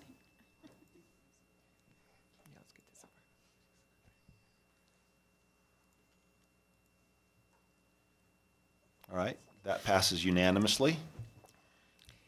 Now, I also want to talk about the other one. I made a motion earlier this year that we participate in the Windy Gap project at the 8,000 acre feet. I've had many discussions with Dale Rademacher as well as Harold to try to educate myself on this, as well as the water board. Actually, what the citizens voted to let us do was to raise the bond to bond up to $32 million plus, anywhere from 0 to 32. So, and they also voted to allow us to go up to 10,000 acre feet of storage. So So participating at the 8,000 acre feet level would still be within that vote that they have voted for. So that's what I. Councilmember Rodriguez. Thank you, Mayor Bagley. Actually, I'd like to start out with a couple questions real quick. What is the timeline on the water system improvements that are being federally mandated? Mayor Bagley and Councilmember Rodriguez, I believe you're referring to the overall capital improvement program of the city. That's the couple $100 million program. They're not necessarily mandated by federal improvements on the water side as much as they are on the wastewater side. That's where we have to make certain improvements at the wastewater treatment plant to meet new NPDES permit requirements.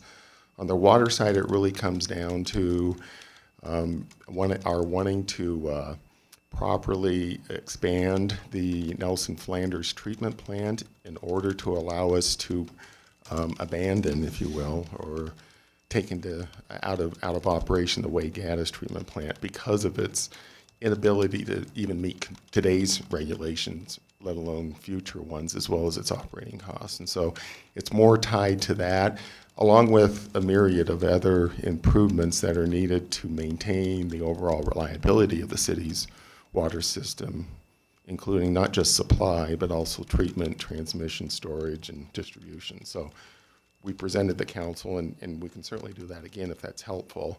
And I would recommend we do that at some point so you can see the sort of the full breadth of all of the improvements that we have identified that are necessary to maintain not only the reliability, but the quality and purity of the water.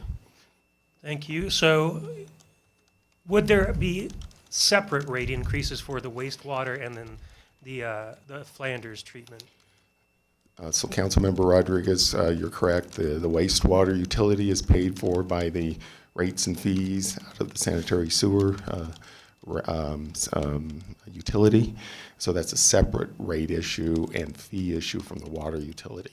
And they cannot cross-subsidize each other. So sewer will be dealt with. We've already approved, council's already approved a 3% increase in the rates for 18 and I believe 19. Oh, and 2% in 19. You've already done that in this year's budget. And so we're not asking for any further direction on that. But on the water side, again, we're codified to increase 9% next year and 9% in 19. And I think the overall rate impact, again, is not necessarily driven by a single issue, but by a myriad of things. I think part of the question, Councilmember Rodriguez, if I heard this incorrectly, is are those future improvements for the expansion of the plant going to necessitate another rate increase? I think that's what you were getting Yes. at. So in the longer term, thank you, Harold, for that clarification. Just because we end at 19 here on this slide, that's not the end of the rate increases.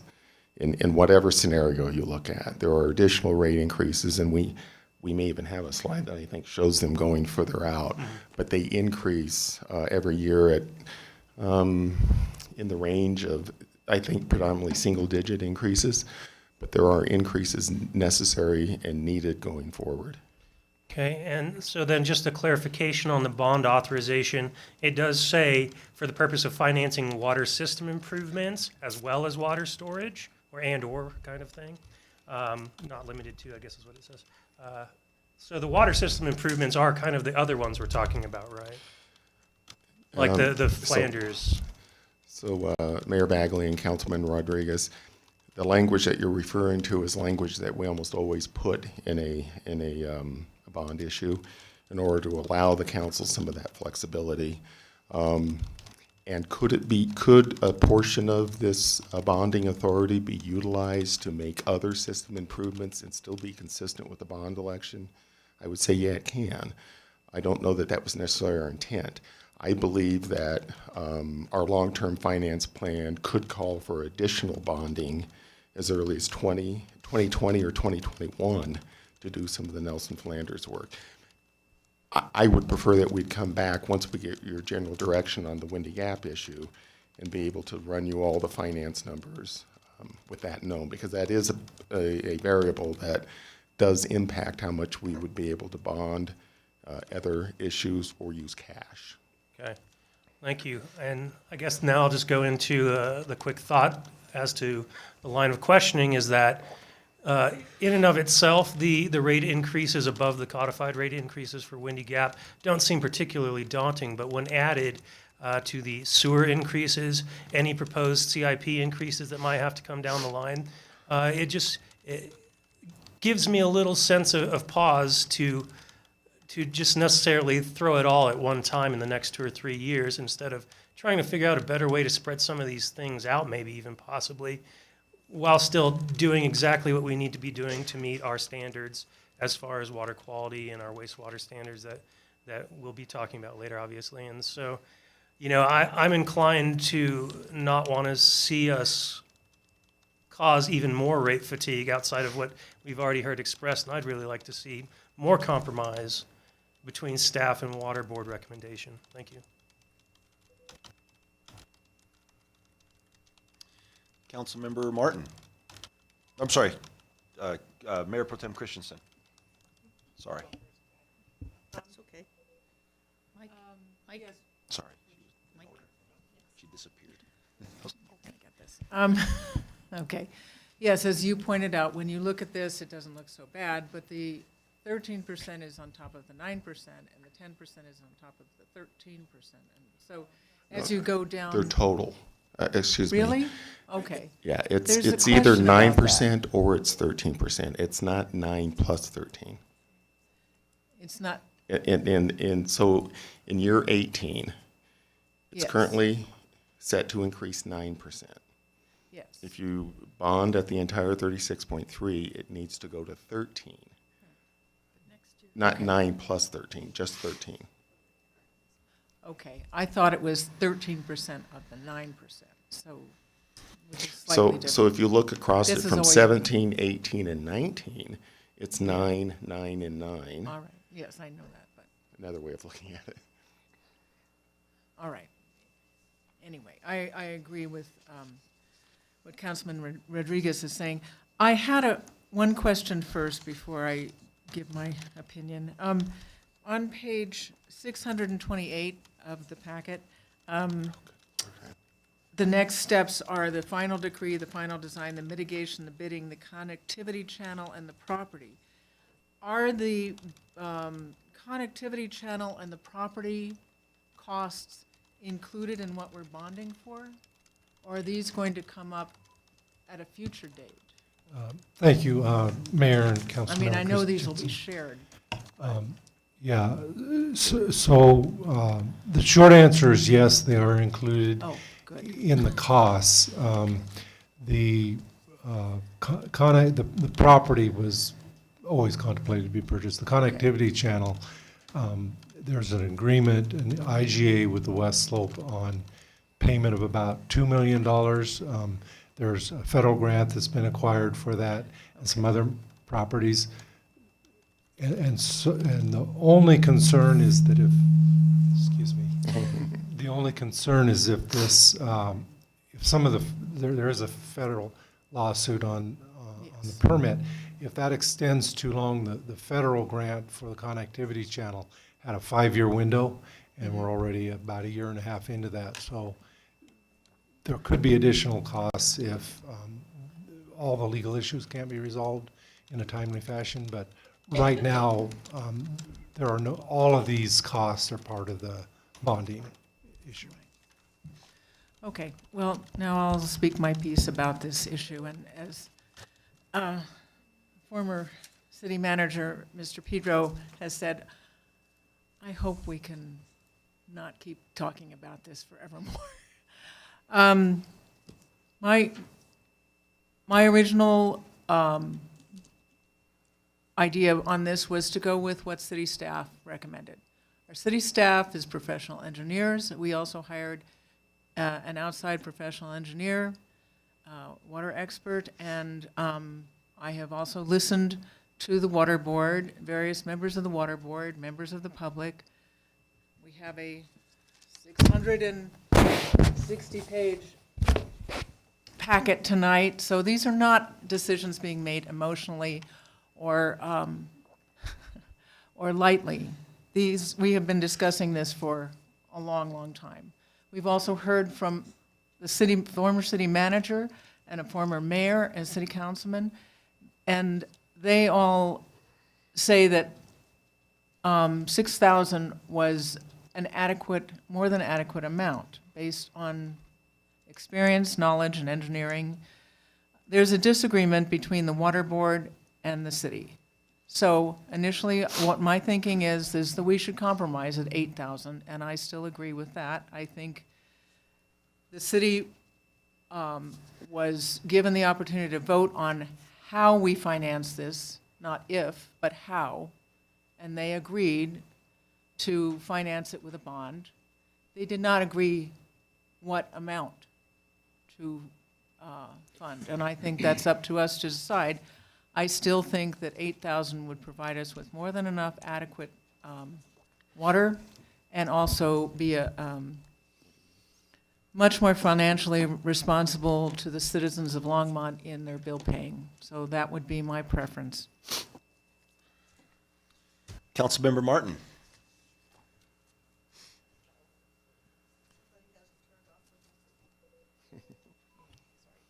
It's okay. Thank you, Mayor Bagley. I think that although Councilmember Christensen is completely correct about what that vote authorized, that is up to an amount, not an exact amount, an exact purchase, that still, in respect of the voting, of the voters and of the passionate people who testified on both sides of this question, that it's important to clear up what I consider to be some misunderstanding or misinformation, probably just caused by careless phrasing in people's understanding of what we're paying for. I had the questions when Aaron and I were briefed, and I think that they were answered to my satisfaction then. So I think we should get them answered again for everyone's benefit. First of all, what are we buying when we buy Chimney Hollow capacity? Are we buying a water right, or are we buying storage space? Short answer is we're buying storage space in a reservoir. Thank you. And if we buy less than 10,000 acre feet of storage space, does that affect our rights to the water of the Windy Gap diversion in any way? It doesn't, I'm sorry, Mayor Bagley and Councilmember Martin, the city still owns and retains its full ownership of its full 80 units or 8,000 average acre feet of Windy Gap and our right to divert it. What it does is it sets the amount that we are able to store from one year to the next. So as a scenario, the city could take delivery, direct delivery of the water and not store it in a particular year and still use it, which, by the way, is what we've been doing since 1985. That's how you've taken delivery of Windy Gap. So does that answer your question? Yes, it does. And then last, a phrase that I hear repeated a lot is, if we don't get this 10,000 acre feet without any specification as to whether it's water or storage capacity, another city will, and they could sell it for fracking. Well, you can't sell capacity for fracking. So isn't it true that what the other city would get is capacity, not water, if we don't pick it up? Mayor Bagley and Councilmember Martin, it's probably a little more complicated than that. What I would say is that a couple of things. The project is fully subscribed at this point. In other words, there's people who want all of the storage space. I believe there are also entities that are desiring to take additional capacity. And so if Longmont were to participate at a level different than 10,000, I do believe that difference would be acquired by another participant. Could be Platte River Power Authority, could be City of Loveland, could be any of those. I think the argument that's being made is, could those other cities have a policy that otherwise allows fracking? To me, that's probably not something that's in Longmont City control, nor is it made better or worse, in my opinion, because those cities also have access to their entire water supply. And so whether they would use this slightly incremental amount of Windy Gap for that purpose, who knows? If they're already in the business of doing it, I would suggest they're probably going to stay in the business of doing it. And if they're not, I don't know that this would make it more or easier for them to do it. So that's why I'm saying it's a little more complicated. Okay, well, but that is not my point. It's Okay. not as to, it is the issue that people are raising is, will someone use our water? Oh, I'm sorry, I for misunderstood. fracking? I'm sorry, I Yes. misunderstood. Okay, No. and so they would get our our storage capacity, but not our water. And so And you're water correct. we can control would never be used for fracking unless we let it happen. And that you're correct in. Thank I'm sorry, you. I misunderstood you. Okay. And so I believe with those points being well understood, that in fact we are not giving up anything that we need by sparing the public the additional debt that would be incurred for 10,000 acre feet, and we're not giving up our rights to any water. So I think that we should accept, we should not incur any additional debt, and we should accept the water storage capacity that we can purchase with the money that we have already set aside for that. Could I clarify that? Yes. Are you saying the amount we could do without increasing the rates? Without incurring any bond, without issuing any bonds, and I would like to not have that top line of rate increases. That would be the ideal case, but you tell me if it's more subtle than that, and I will accept your answer. It is more, I'm sorry, Mayor Bagley and Councilmember Martin. Yeah, how It's dare a little you, more Dale. subtle How than dare that. you. I would not have taken offense. Oh, I'm tired, but I know you are too. We can issue upwards of about 25 million, maybe 27 million without increasing rates. We can't go all the way to 36 million. That's why I was asking that question. So we can absolutely issue debt, and we'd like to bring you, once you give us the amount, we can bring you back detailed financial strategies on how to do that. That would be in our best sort of long-term interest, considering everything in the utility. That's why I'm asking the clarification. Okay, so my final statement then is that my preference is to take as little water as possible, so 6,000 acre feet, but I'm willing to compromise at an amount, a lesser amount that does not increase the city's debt, depending on the consensus that the other members of the council and the mayor can reach. My turn, just because I'm the last one. I guess we've been talking about this for a year, and in general, I mean, we can try to guess the future. We can say, what does Dale think? What do I think? What does Gordon Pedro think? Essentially, here's where I stand on it. One, I believe you can never have too much water. Two, I'm a big believer in buy cheap and sell high. Right? Meaning that, and it reminds, a lot of just if you see something that's a low value and you buy it and you know you can turn around later and sell it for a significant profit, my instinct is just do it, So, and then that doesn't mean that you then spend it on bonds and DVDs, you then would use it to maybe lower water rates in the future.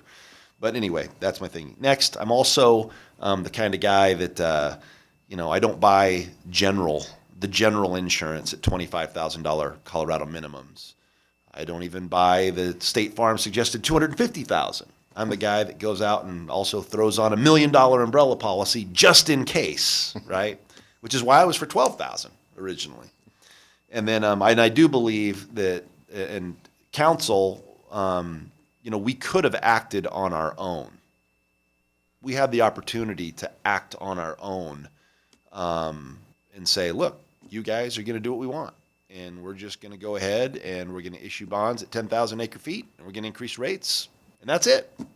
We did not have to take this to the public. What we decided to do was, hey, because we don't know and because we're in disagreement, this is something we should allow the voters to decide. And in this particular case, the only reason to issue a bond would be if you were going over 8,000 acre feet. So, logically, whatever we do tonight, the voters, I believe, chose, along the lines of you can't have too much water, buy cheap, sell high, and let's have a pretty darn good insurance policy. That said, I also know how to count to 4. Because it's not hard. So, that's the way it goes. And so part of, we can play politics and, I could make a motion for 10,000 acre feet. So Councilmember Finley and myself feel very good about, showing you guys that, well, we voted with the voters and you 4, oh, well, or we can just get it done. So is there anybody that would like to make a motion and then we can continue the conversation? Councilmember Peck. Thank you. Excuse me. I move that the city adopt, which was on your PowerPoint, Scenario D, which is 8,000 acre feet of water for the Windy Gap Firming Project, and bond $6.1 million. We have a motion on the floor. Quick question. Remind me, like you said, keep in mind, it's only 10:20. We're doing good. We're rocking along. Getting us out of here by 11.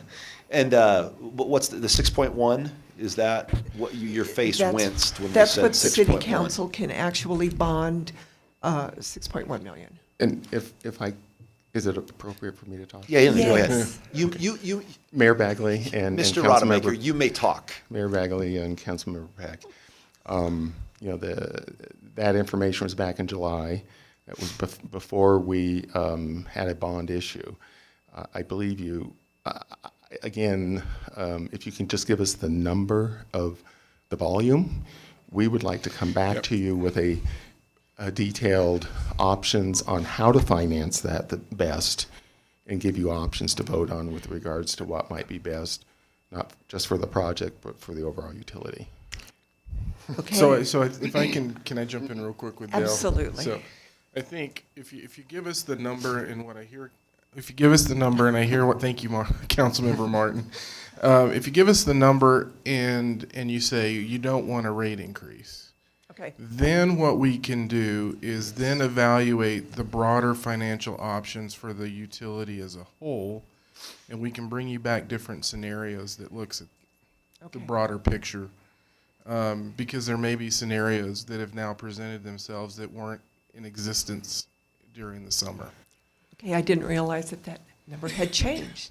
So I am in my motion to direct the city to adopt, in the Windy Gap Firming Project, 8,000 acre feet of storage capacity and do not raise the rates. We have just spent a year debating this issue. Is there any further debate? Let's vote. Oh. Second. Yeah.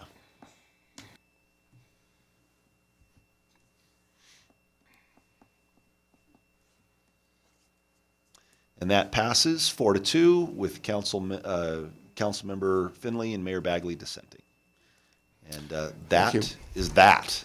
And so we will be back on December 5th with the first reading of the ordinance on the surcharges. And we will come back to you likely earlier in 2018 with some scenarios on financing the overall project. Thank you. Great. Let's go ahead and have the battle royale oh no, that was nothing. Now we get to make board appointments. No, you're gonna play Yeah. nice. Wait till we stick, oh, you're gonna see where we stick you, council member. Woo! Let's go ahead and do that. Mayor Bagley. Yes. City Council, I'm Valerie Skitt, I'm your city clerk, and there should be at your desk hard copies of your choices for internal and external boards. Let's start with the internal ones. We really only need to dwell on those that more than one person selected as options. So that first one would be Airport Advisory Board. We had three folks that wanted, or three council members that expressed an interest. So those three probably should talk, or at least, if you can't decide among yourselves, we will take a vote. If that works.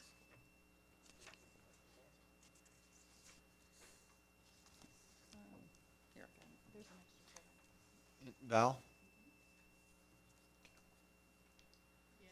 I was just gonna say, is it fair to say that I'm just gonna wait till the end to let people have what they want? Because of the boards that I've been assigned already? Generally, that's what the mayor has done in the past. All right, Yeah. just didn't wanna feel like I was slacking. Okay. Thanks.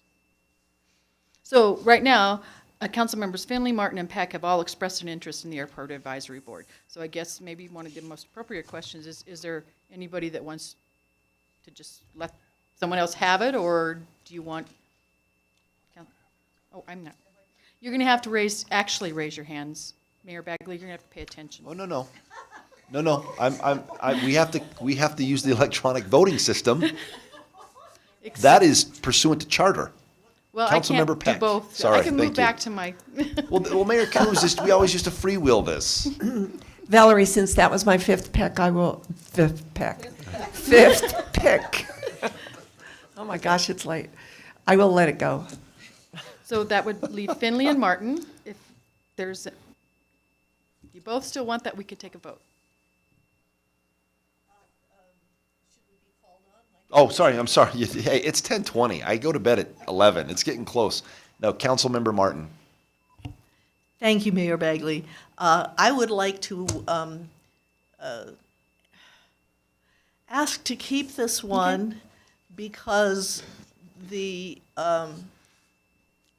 airport and the constituents that are affected by the airport are in my ward, and I feel that I owe it to the people who elected me to do my best to make this come out right. So that's why I would like to be the airport liaison. Could I make a suggestion? Yes. Could we go ahead can we start making a list of the ones that only have one?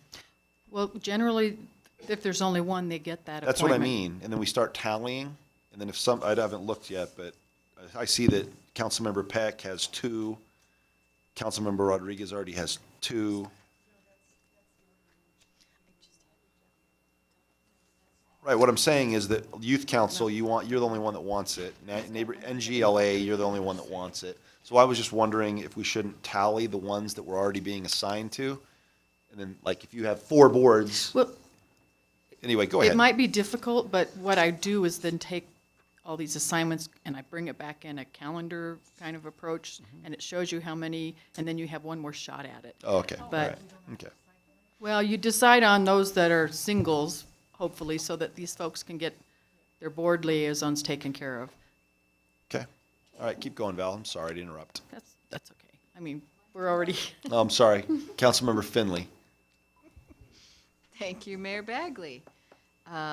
Since the airport is in your ward, and you have that as number 2, I would graciously bow out. Okay. Art and Public Places, Councilmember Rodriguez is the only one. That's a fun board. Board of Environmental Affairs, Councilmember Christensen and Rodriguez both expressed an interest.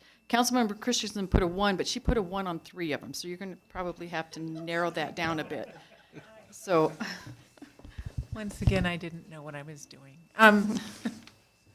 I am interested in that because I led the effort in the sustainability, and I feel like I should follow that up. But if Councilman Rodriguez would like to do that, I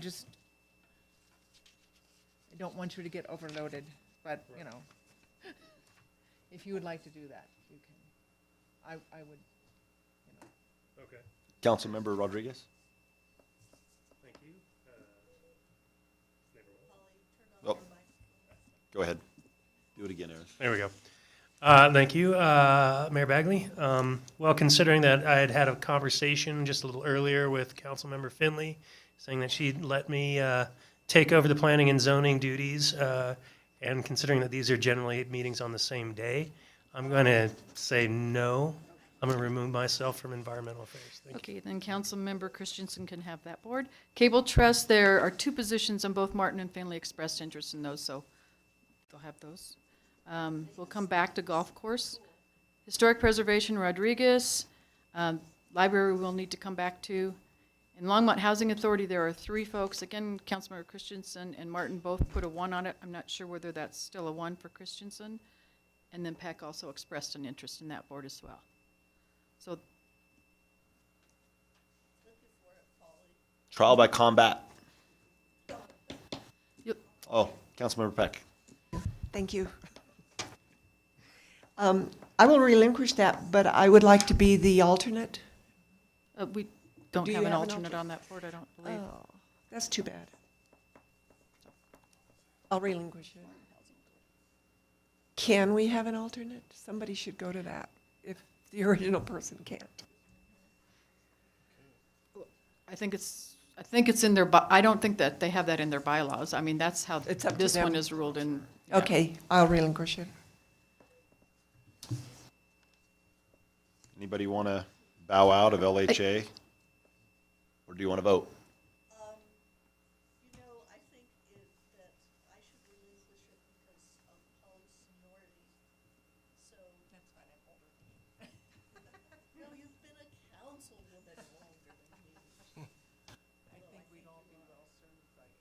Either one of you would be fine, yeah. Councilmember Christensen it is. Longmont Housing and Human Services is also Christensen. So, Longmont Youth Council, Peck. Museum Advisory Board, both Finley and Christensen expressed interest. Okay. Councilmember Finley is yours. Neighborhood Group Leaders, Councilmember Peck. Nobody will come back to the old hire pension boards. Parks and Rec will have to come back to. And Planning and Zoning, Finley and Rodriguez, but it sounds like you decided that outside of here. So Councilmember Rodriguez will stay on that one. Senior Center Advisory Board, Christensen and Martin. She's only got 1. Okay, Councilmember Martin then. Transportation Advisory Board, Finley and Peck. Councilmember Peck will have that. Water Board, Rodriguez and Martin. Martin, can I have that one? These, none of these boards are voting positions except Cable Trust. So we can either leave them blank until February, and I'll just inform the boards that they won't have one, and we could let the new council person have those blank ones. I think that would leave Golf Course, Library Board, and Parks and Rec as the 3 major boards. You'll go golf? Do it, baby. Okay. We will need to revisit this in February to give the new council person some boards as well. So that may give you some opportunity to find out whether this is too many on your plate. The one that we do need someone to take, though, Old Fire Pension Board meeting, Mayor Bagley is the representative on those automatically, but we need another council person. They're called meetings. It's actually great because literally for the last couple of years, I just track my portfolio with the recommendations. It's quite good. Yeah, go for it. Generally, it's during the day. Oh, yeah, it is. So. Okay. Yeah, you'll like that. Some of them are pretty old. All right, so the other ones, the library board, Parks and, did you say Parks and Rec? Is that the one you wanted? Okay, go. And Parks and Rec will be for the new council person? Does that work? Oh, yeah, that's right. And then probably, unless the mayor wants it, the Asset Forfeiture Committee. No, Which let's, is it's a called meeting. I don't think they've had one in 3 years.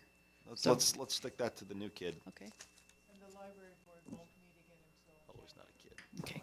I'll just inform the boards that their liaison will be a couple months late, so. Now, the external boards, however, are voting members, so if we could fill them all and then give some back to the new person, that would be great. Okay. Boulder County Consortium of Cities, we need a voting member and an alternate. Both Christensen and Peck volunteered for the voting member, but, okay. The Boulder County Resource Conservation Advisory Board, Rodriguez.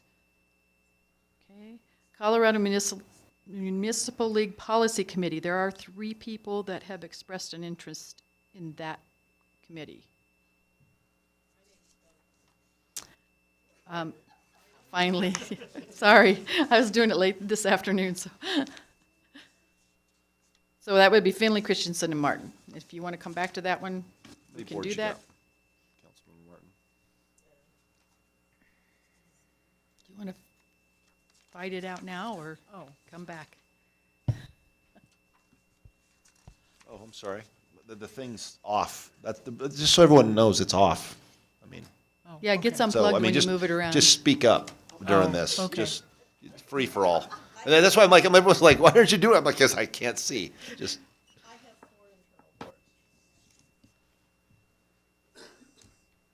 So let's. So are we talking about the? CML Policy Committee. Okay. I would really like to stay on this. I've been on it for 2 years, and it's really, to me, it's really important to understand what's going on statewide.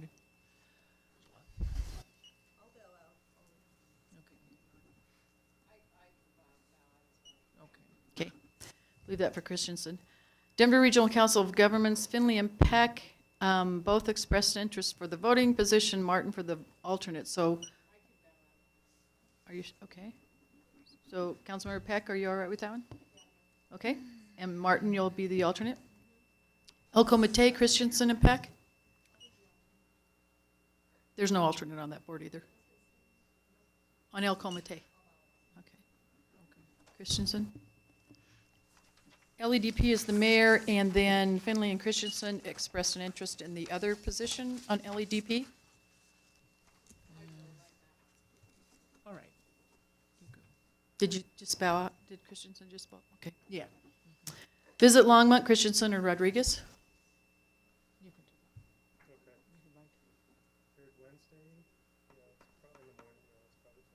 Okay. So you, Rodriguez, okay. Longmont Downtown Development Authority, Rodriguez, Finley, and Martin.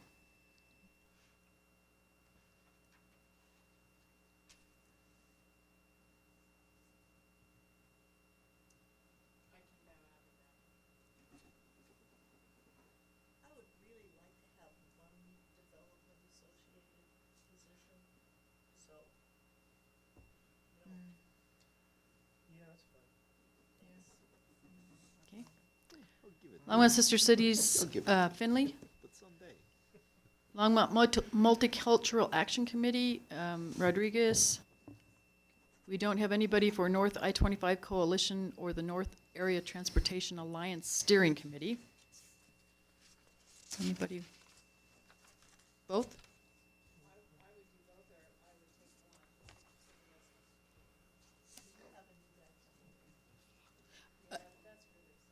North I-25 is the new one. That'll be kind of fun. You want the North? Okay, that's a new board this year. That's the one that Weld County asked us to participate in. Okay. You'll take that, okay.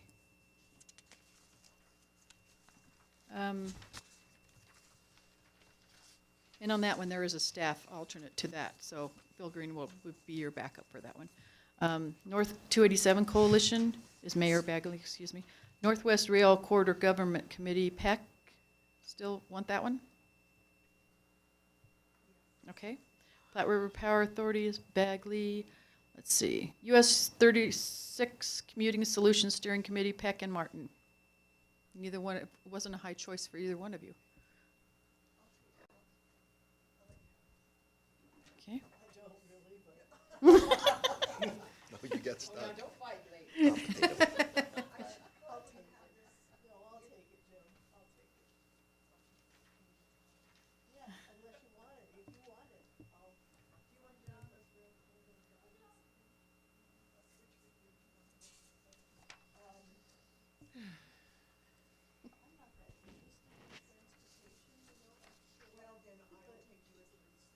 Okay, Peck.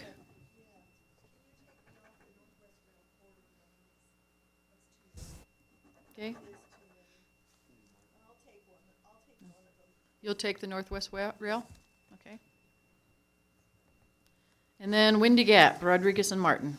That's an awesome board. I mean, you just learn a lot. You have the water board, so it's kind of conversant. So I wouldn't mind dropping out if that's the case.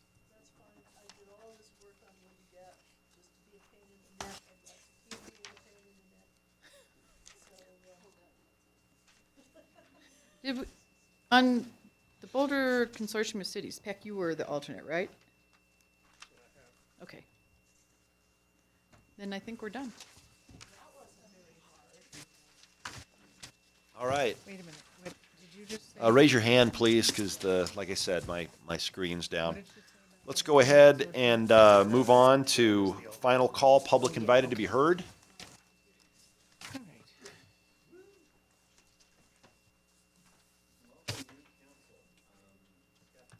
Here we go. Whoop. Got to find the sweet spot. Mayor Bagley, council members, Scott Stewart, 229 Grant Street.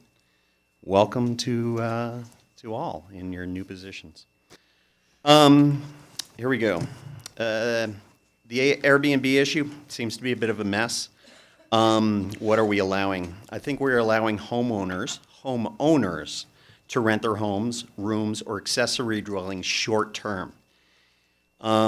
If all of these, if all of these have the owner of the property as the occupant of the property,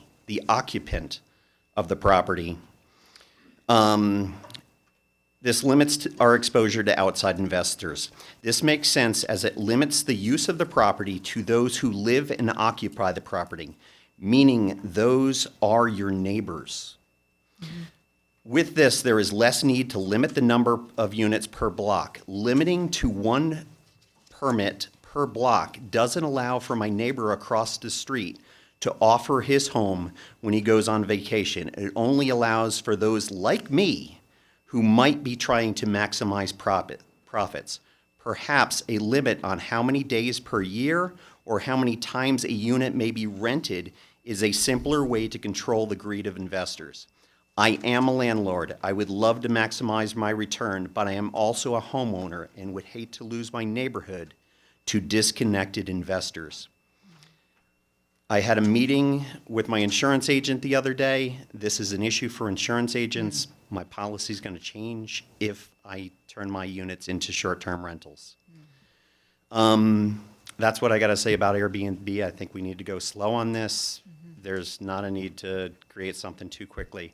Another thing I saw on the Windy Gap thing, the surcharge for new buildings, was that actually being lowered from $1,500 to $1,350? Yet we're increasing the rate on our homeowners? Tell me I'm wrong on this. No, we're talking about increasing a rate we're talking about a rate increase on our homeowners. Yet, I just saw something that said $1,500 and it was going, which was the current, and then it was going to $1,350 for new builds. It just looks a little bit sticky if we're lowering the new people coming in, yet we're raising the people who already live here. Please just take another look at that. It just looks funny. Hey, thanks. Have a great night. Daria?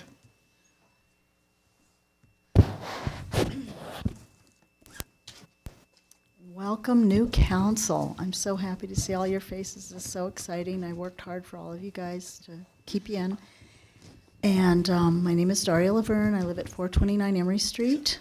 Been living here since '82. Bought my house in '84. Paid it off in 2009. So happy. I had to go away and I came back. First of all, on the Windy Gap Firming project, I don't know if it makes a difference, but I mentioned it to Dale, is just cut back on the city use of water.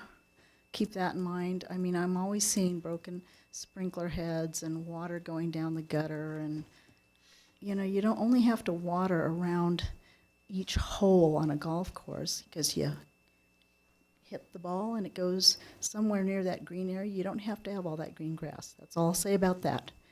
On 8C, the residential child care facility, we've heard a lot about Congress, sports, Hollywood, the military, churches, and educational problems with predators and abusers.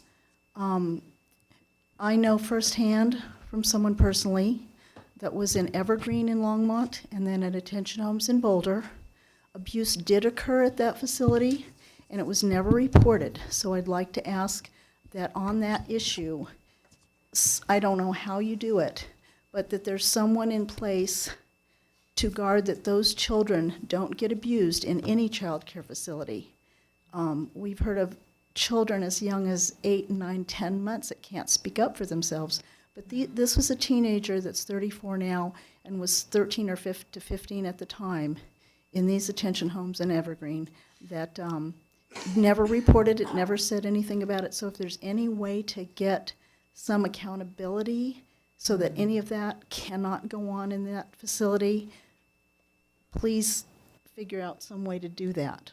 I don't know if you can do it. If it's a business, you can't tell a business how to run their business. But this is health and safety, a health and safety issue. So something should be done to foresee how to take care of that. Thank you.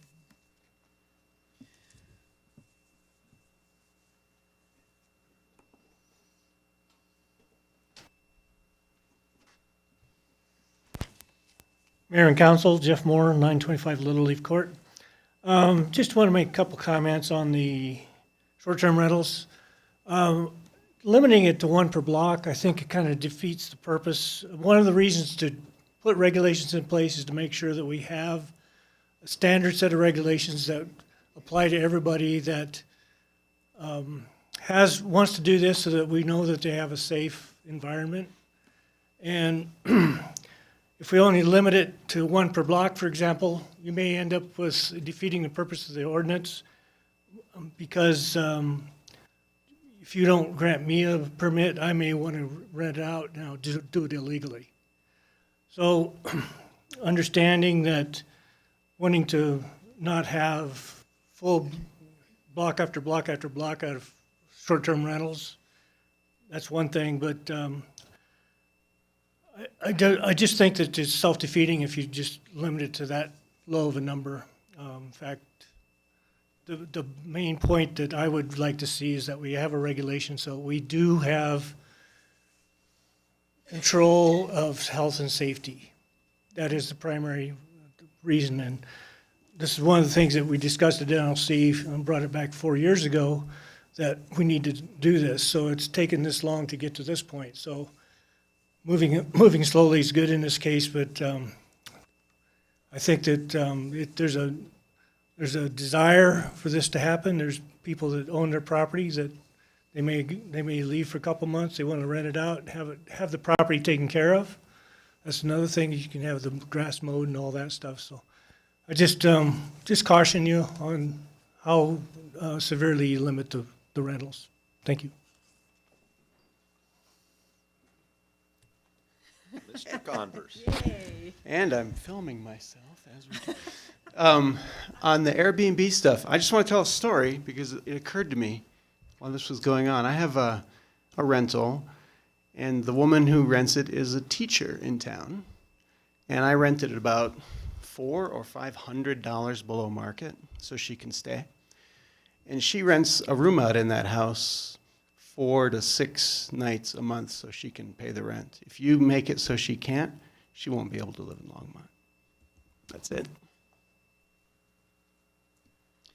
All right, we've got 13 minutes left, and according to the city rules of procedure, I can limit discussion and debate. We should have no motions during this time, so if we could each keep it to about 90 seconds, then we can do our final comments. All right, Councilmember Martin. Oh. Councilmember Martin. Thank you, Mayor Bagley.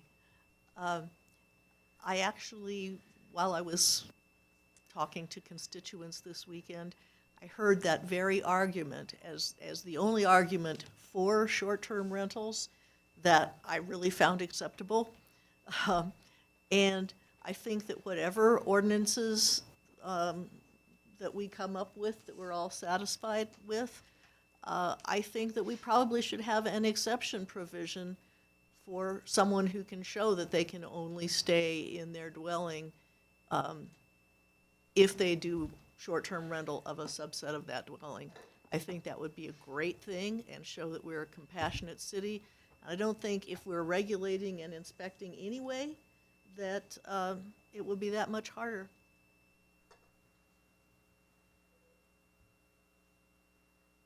All right, I guess the only thing I want to say is just proud of everybody for tonight.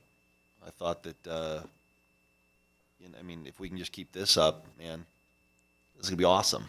So, very professional, polite, considerate, and disagreement was, just disagreement. That's it. No big deal. All right, City Manager. Mayor, Council, before we go down this road as staff, one of the things I wanted to talk about is we were talking about taking the idea of 1 per block and distilling it into a percentage, so it's easier to manage. So I just wanted to throw that out to council to say that's what we're thinking about right now. If there's any heartache on that, let me know so we can manage our time as we're trying to bring this together. Mayor Pro Tem Christensen. What do you mean percentage? So if you said 1 per block, we can take the number of blocks and household units and distill it into an overall percentage for the community to say, here's the number in general. Yeah, but how does this prevent things clustering in one neighborhood? I think that's going to tie into some of the, we think, and this is where we need to look at, but it'll tie into some of the other provisions that were listed by Visit Longmont where it may help that. One of the things we're seeing is it's really spread out all over now anyway, when we look at the maps. So well, there are a lot in my neighborhood. Yeah, it's just an option. It's just an option that we thought we could work on that makes it easier to implement, but still accomplishes what council wanted to see. Before we really run down that road, I just wanted to throw it out to council. Councilmember Finley. Oh, sorry, Marcia, I didn't raise your hand.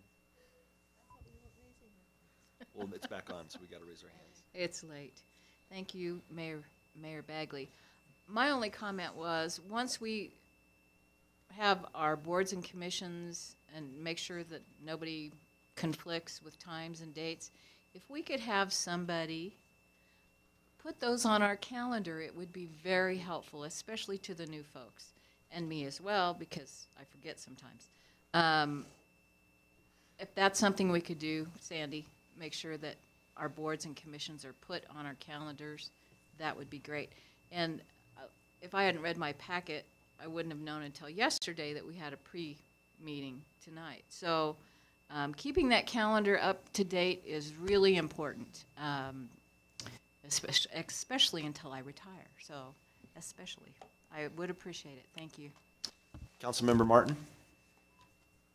Thank you, Mayor Bagley. To answer City Manager Dominguez, I wonder if there are not natural demarcations that of the city that we could use as density. We could use wards, which would be a pretty crude measure. We could use precincts. That's kind of what we were thinking about in that percentage. Yeah, that makes sense. Yep. Okay. Mr. May. No comments, Mayor. All right, we're adjourned.